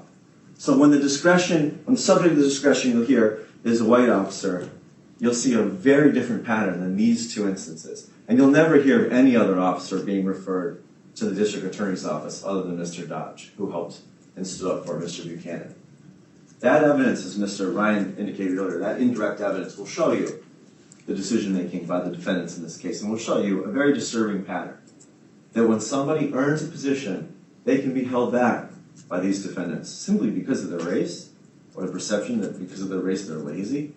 And then when someone speaks up and does that difficult thing, that wouldn't benefit him at all, Mr. Dodge, could only hurt him, but he had to do it because it was right. That he too can be subjected to that retaliatory motive by the defendants. And that he, all that hard work, his identity, Mr. Dodge will tell you, he'll explain to you the devastating impact in a police office. When you're a leader, when you're one of the lead sergeants, banging on the door for lieutenant, you'll hear about the impact and the emotional distress. Your identity, he'll tell you, is taken away when you're punished in that manner. And everybody sees you're off the beat. He'll tell you how it killed his desire to do overtime, to work extra. Because what's next? What little ticky-tack thing are they going to forward to the district attorney's office next? Because I'm now a marked man. And then he had to live with that sword dangled over his head for the next few years. You'll hear about the emotional, financial impact to Mr. Dodge, just as you will for Mr. Buchanan. And at the conclusion of this case, we'll ask you that just like for Mr. Buchanan, that you should find in favor of Mr. Dodge and his claims under the Whistleblower Retaliation Act, and that he too should be compensated for the damages caused by these defendants. Thank you. Thank you, Attorney McDonough. Attorney Keston, do you wish to make an opening statement at this point in time? I do. Thank you, sir.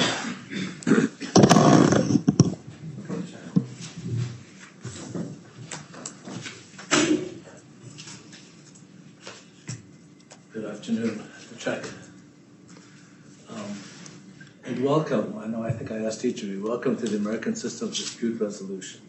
There's a lot of people that criticize it, but for my money, there's nothing better. This dispute, Mr. Buchanan filed his first complaint, 7 years ago? So there's been a dispute between Mr. Buchanan, Mr. Lieutenant Dodge, and Chief Haig since that time. They've not been able to resolve it. So what happens? We pick a jury. We make sure that you know nothing about the system. Way back in the beginning of this country, the jurors were actually the witnesses. But we don't do that anymore. So we make sure that you're impartial. And you will make the ultimate decision. His Honor will referee the lawyers during the trial, and he will instruct you in the law that you are to apply to this case once you hear the evidence. And the evidence is going to come in through testimony of people, lots of documents. And then afterwards, when we're all done, we get to do closing arguments, which are not evidence. And then you're going to go in the jury room and you're going to render a verdict, which comes from the Latin to speak the truth. You're going to speak the truth as to who's right, who's wrong, what you do, what you don't. It's a wonderful system. And we certainly thank you for participating. I am here with Erica Brody and Alexander Keston. Yes, he's my son. Of a law firm. We are representing the chief and the city. And I tell you that that's Chief Robbie Haig. There's almost nothing worse you can do to somebody than to accuse them of being a bigot. And that's what we have here. And as they've said, they actually have no actual evidence that Robbie Haig ever did anything or said anything to anyone, which indicated that he was prejudiced. But he sits here for the last 7 years, being publicly accused of making decisions based on race. First, you have to understand that Greenfield is not a particularly diverse city. I believe there's 300 people, black people, slightly higher number of people, other people of color. It's primarily white. When Pat Buchanan joined the department, and up until he left, he was the only black officer. So when they say he was treated differently because he's black, well, he's the only one. Robbie Haig grew up in Orange. He was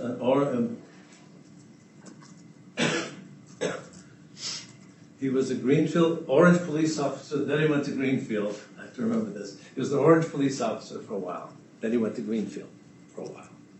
And then he went back to Orange. And in Orange, he worked his way up through the ranks and became the police chief. In 2013, the Greenfield Police Department was in chaos. The mayor was Mayor Martin. And the department was basically in chaos. And you will hear a lot of evidence about what was going on in the Greenfield Police Department those 2 years. Because remember, they told you, they claimed that when Chief Haig started in the Greenfield Police Department, he immediately said, right, that I don't want to make Buchanan a sergeant. That's what they said. What they, of course, haven't talked about is, number one is, he'll tell you he never said that, but Chief Haig knew a lot about the history of Patrick Buchanan, and some of it he learned from Todd Dodge. Todd Dodge repeatedly told the chief, Buchanan should not be a sergeant. Repeatedly. The last time of the 2020 promotion, when Todd Dodge advocated against making Patrick Buchanan a sergeant. This whole civil service chimera that they're telling you as if it's something bad. Here's the situation the department faced in 2013. First, the mayor does the hiring and the promotions. The chief does not. So Mayor Martin, they were in a situation that a lot of acting sergeants, lieutenants, because civil service wasn't moving.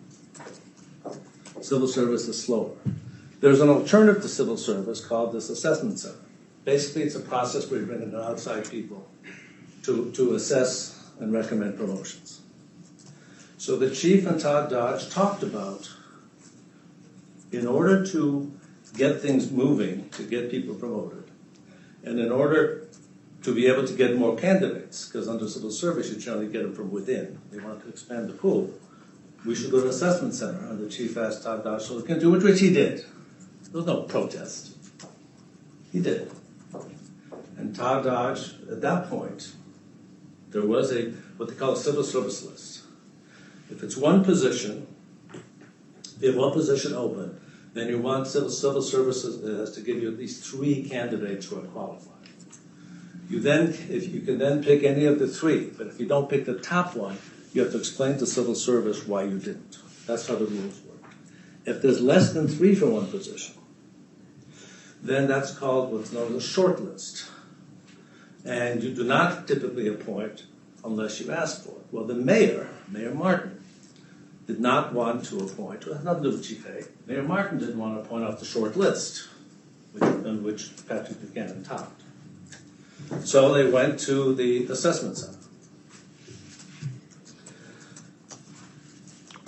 They would have you believe that in 2000, well, let's back up to the other thing you will hear. I'm quite confident. We know a lot of what you will hear because we've taken depositions. All the witnesses that you're going to see testify, we've taken depositions. We've asked them questions of the rule before. That's why we can tell you with some certainty of what people will say. Todd Dodge wanted to be the chief. I don't blame him. They'd gone through a series of chiefs. He wanted to be the chief. But Mayor Martin, don't shake your head, Todd, you did. Just a brief moment. That is struck from the record, okay? You should disregard that. Please continue. He shook his head. I don't care, counsel. That is struck from the record. I'm admonishing you. Okay. He wanted to be the chief. They brought in Robbie Haig instead, back from Orange. But they were close. They remained close, other than the lawsuit.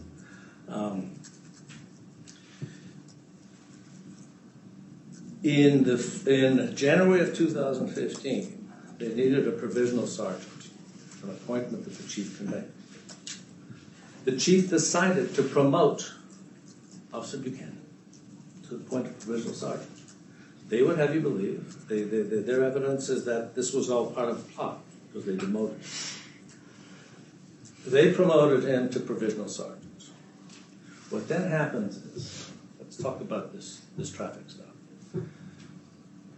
Detective McCarthy is the head of detectives. He's also a sergeant. There's another detective called Clark. Clark tells McCarthy that this woman, Brenda Patul, she came in, she was thankful, and that Officer Buchanan had let this kid go, ordered him to get a gift card, and ordered him to bring in the receipts, or he knew where he lived. Clark was troubled by that, and also said, they said, this is not the first time he's done it. Officer Buchanan admitted that he did it at least 10 times before. That was the problem. This young man came in late. He missed Officer Buchanan's deadline. He wrote a letter of apology and gave him a $10 gift card. That was the other problem. You're not supposed to do that, and you're supposed to report the gift card if you get a gift. He didn't do that. Detective McCarthy, Sergeant McCarthy, simply wrote a letter, which you will have, in which he simply says, this is what happened. I don't think it's a problem, but if it's, if it continues to do with it, what you will. That's his only role, and they're going to make a lot, I guarantee you, about Sergeant McCarthy. That's his only role in this. And he passes it up. He doesn't recommend this. The lieutenant does an internal affairs investigation, and Mr. Buchanan's biggest problem is he was what they like to call less than truthful. When he was asked, did you order? The question was, did you order this kid to do this? Order him. He initially said he talked around it. Then they stopped the tape. The lieutenant says on the tape, I'm going to stop the tape, Sergeant Buchanan, and I'm going to have you think about what you just said. Because honesty is the most important thing here. And after they turn the tape back on, he's asked, did you order the kid to do this? And he goes, yes. So as a result of that, discipline is imposed. Now they say that Todd Dodge stood up for him. He protested this. No, he didn't. When you impose discipline on a police officer, they have a union. The union contract provides that if the officer wants to grieve the discipline, the union president signs a grievance. That's what Todd Dodge did. He simply signed the grievance on behalf of the union, which he had to do. He had no choice. Todd Dodge could not support whatever. So this so-called, is standing up for anyone, any union president. In fact, when Todd Dodge was disciplined, Dan McCarthy was the union president, and he appealed on his behalf. So anyway, the thing is appealed, and they didn't win. The arbitrator said it was improper for Pat Buchanan to do what he did. He deserves a letter reprimand, they reduced it to. And his demotion was proper. So when the arbitrator looked at it, that's what they found about it. He was not cleared. So they say, they're trying to make the case that this discipline resulted in him not getting the job when the assessment center was run. You will hear from the person who ran the assessment center, who go through the scores, and you will see that this incident with the young man had nothing to do, had no effect on the rankings of the assessment center. Now, you heard anticipatorily, Mr. Ryan tried to get around statistics. Patrick Buchanan decided that from almost all of his career, he would work the midnight or the 11 to 7 shifts. Typically, you will hear in a police department. In a police department, they bid based on seniority. So when it comes time to bid for shifts, the least desirable typically goes to the younger police officers and so on. Midnight to 8 is almost always done. It's not that desirable. But Pat Buchanan stayed on the midnight to 8. And you will see we have a great window of what was going on with Pat Buchanan because he was seeing a therapist for issues. And he told the therapist many things, including that long before Robbie Hay was the chief. He wasn't going to get along with the supervisors, and he was going to try to stay away from them. Well, midnight day will do it. And you will hear that he said, I'm only going to do the bare minimum. I've decided that. So how do you measure productivity in a police office? It is illegal to have quotas. They can't tell them. It's illegal to say you have to write at least as many citations. They can't do that. So you measure productivity, but you measure productivity, it's relative. Mr. Ryan has come up with this theory that arrests and everything else jump everywhere. You will see the productivity, which includes citations, stops, all sorts of things. And you will see where Mr. Pat Buchanan came in, which was pretty much near the bottom. So if you're the police chief and you're looking to see what are the officers doing, how do you know other than, and there were talks, people talked to Pat Buchanan. And at one point, Pat Buchanan said, maybe you can make me a sergeant, I'll do more. He made a conscious decision not to particularly work, so to retire in place. And you hear about his retirement. But the bottom line is this, ladies and gentlemen. Race played no role in what went on with Patrick Buchanan or Todd Dodge. You will see that the processes, most of them are done from the outside. You will learn about their motivation for this. And at the end of this trial, I will ask you to lift the cloud from Chief Hay of being accused of being a bigot when he hasn't been. Thank you. Thank you, Attorney Keston. All right, you may call your first witness. Ladies and gentlemen, we'll go just about 15, 20 minutes or so, and then we'll recess for the day. Patrick? I don't know where I'm going. You can just stand there and raise your right hand. Do you solemnly swear or affirm that the evidence which you shall give to the court and jury in the case now in hearing shall be the truth, the whole truth, and nothing but the truth, so help you God, or do you so affirm? I do. Thank you. All right, Mr. Buchanan, please ensure that you speak directly into the microphone in a loud and clear voice. Make yourself comfortable, sir. Thank you, sir. Counsel, whenever you're ready. Thank you. All right, and ladies and gentlemen, you should now have your notepads. You're free to take this. Mr. Buchanan, could you state your full name? Good morning. My name is Patrick Fitzgerald Buchanan. And where do you live, sir? I live in Greenfield, Massachusetts. And how long have you lived in Greenfield? I've lived in Greenfield since 1995. And how old are you? I am 54 years old. You were employed by the Greenfield Police Department. That is correct. Could you tell the jury the dates of your service with the Greenfield Police Department? I started in January or February of 1999 as a reserve officer, and was hired full-time in February of 2000. Can you tell me, where were you born, sir? I was born in Montego Bay, Jamaica. Okay. And you moved at some point to Massachusetts? In the early 70s, yeah. Okay. And how old would you have been, sir? Just about to turn 3, so I was like 2 3/4. Okay. And where did you grow up in Massachusetts, sir? In Roxbury, in the Roxbury section of Boston. And how is it that you came to Western Mass?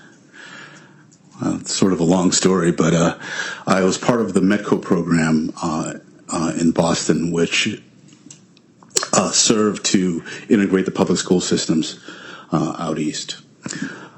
So I was actually bused every morning to Newton, get up at like 5:30, 6 o'clock in the morning to catch a bus. It's an hour and a half ride-ish into school, and that was, my primary education from elementary school straight through high school.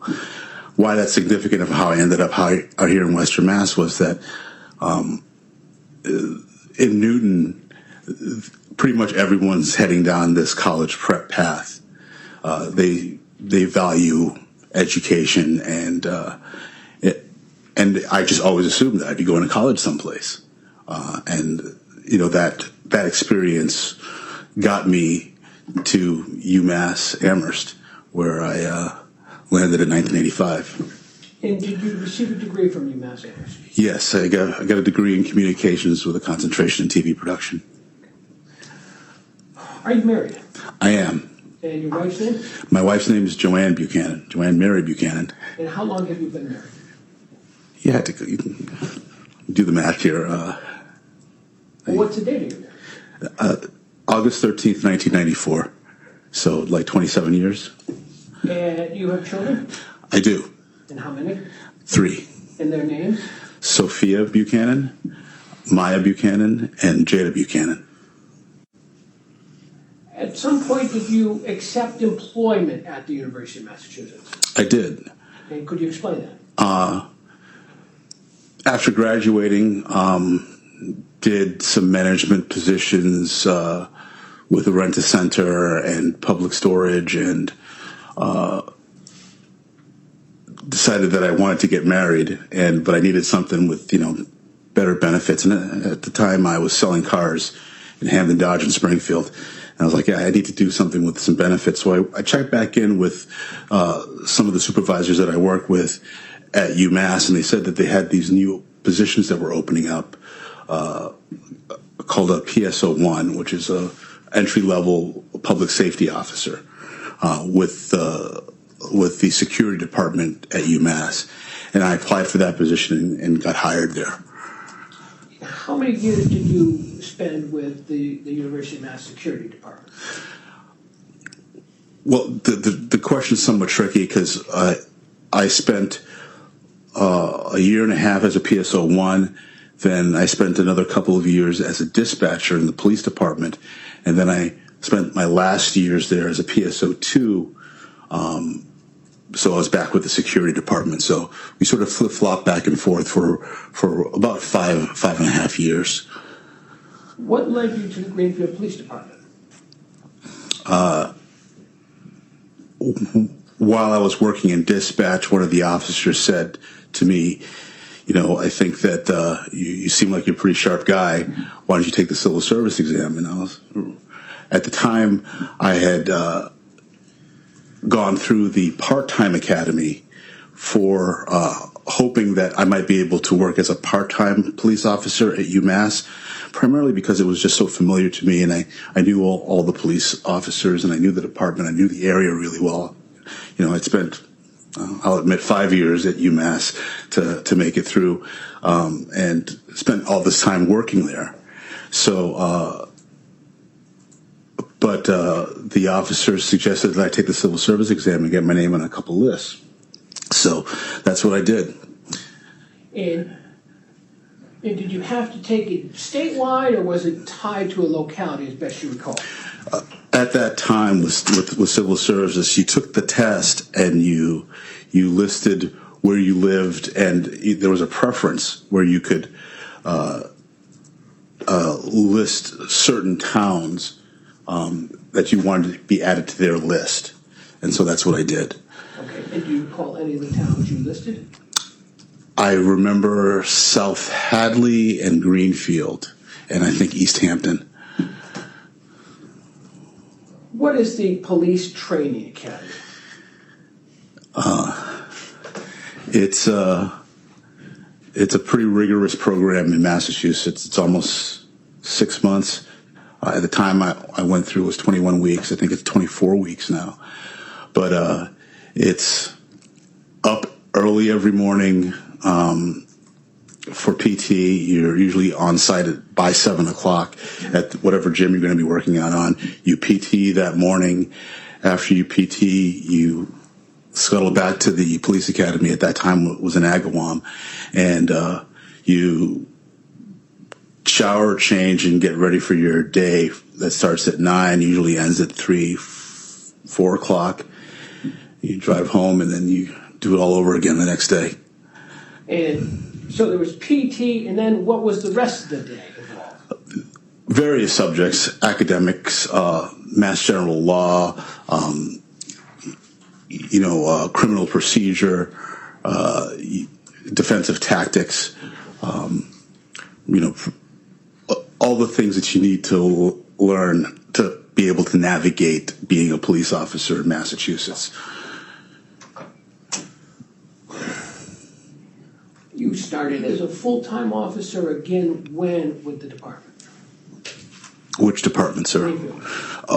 Full-time was February of 2000. And were you assigned to a shift? Yes, third shift. Okay. And is there a division that you were assigned to? No. Okay. Well, what are the various units within the Greenfield PD? There's the detective bureau, there's school resource officer, there's the three shifts, the overnights, the mid shifts, and what they call it mid shift, the 3 to 11, and the day shift. Okay. And is that the uniform patrol division? Yes, sir. And did you serve in any capacity other than the uniform patrol division with the Greenfield Police? I have done other tasks, such as for about 10 years prior to my departure, being a field training officer. Also, I did background investigations for new hires.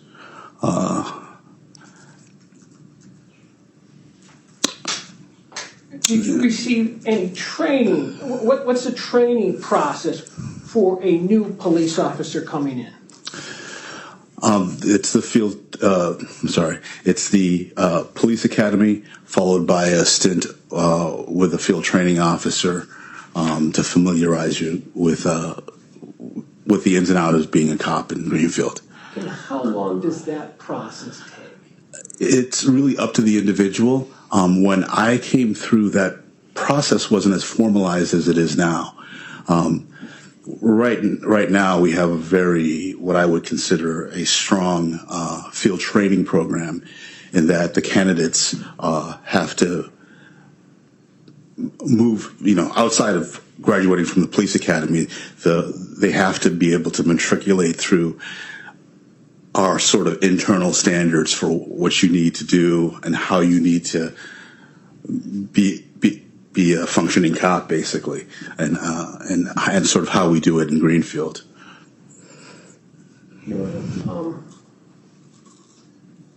I would be getting into exhibits which would... We can break. Yeah, sure. Okay. Very well. Ladies and gentlemen, this is a good point for us to break for the day. I'm going to offer you the ongoing instruction, as I have before, not to discuss the case with anyone, including friends, family members, in any meeting whatsoever, including amongst yourselves, not to do any investigation or research as to matters pertaining to this case, and not to look at any media reports. With that, thank you very much. Please follow the court officer's instructions, and we'll start tomorrow morning at 9 o'clock. We'll go through to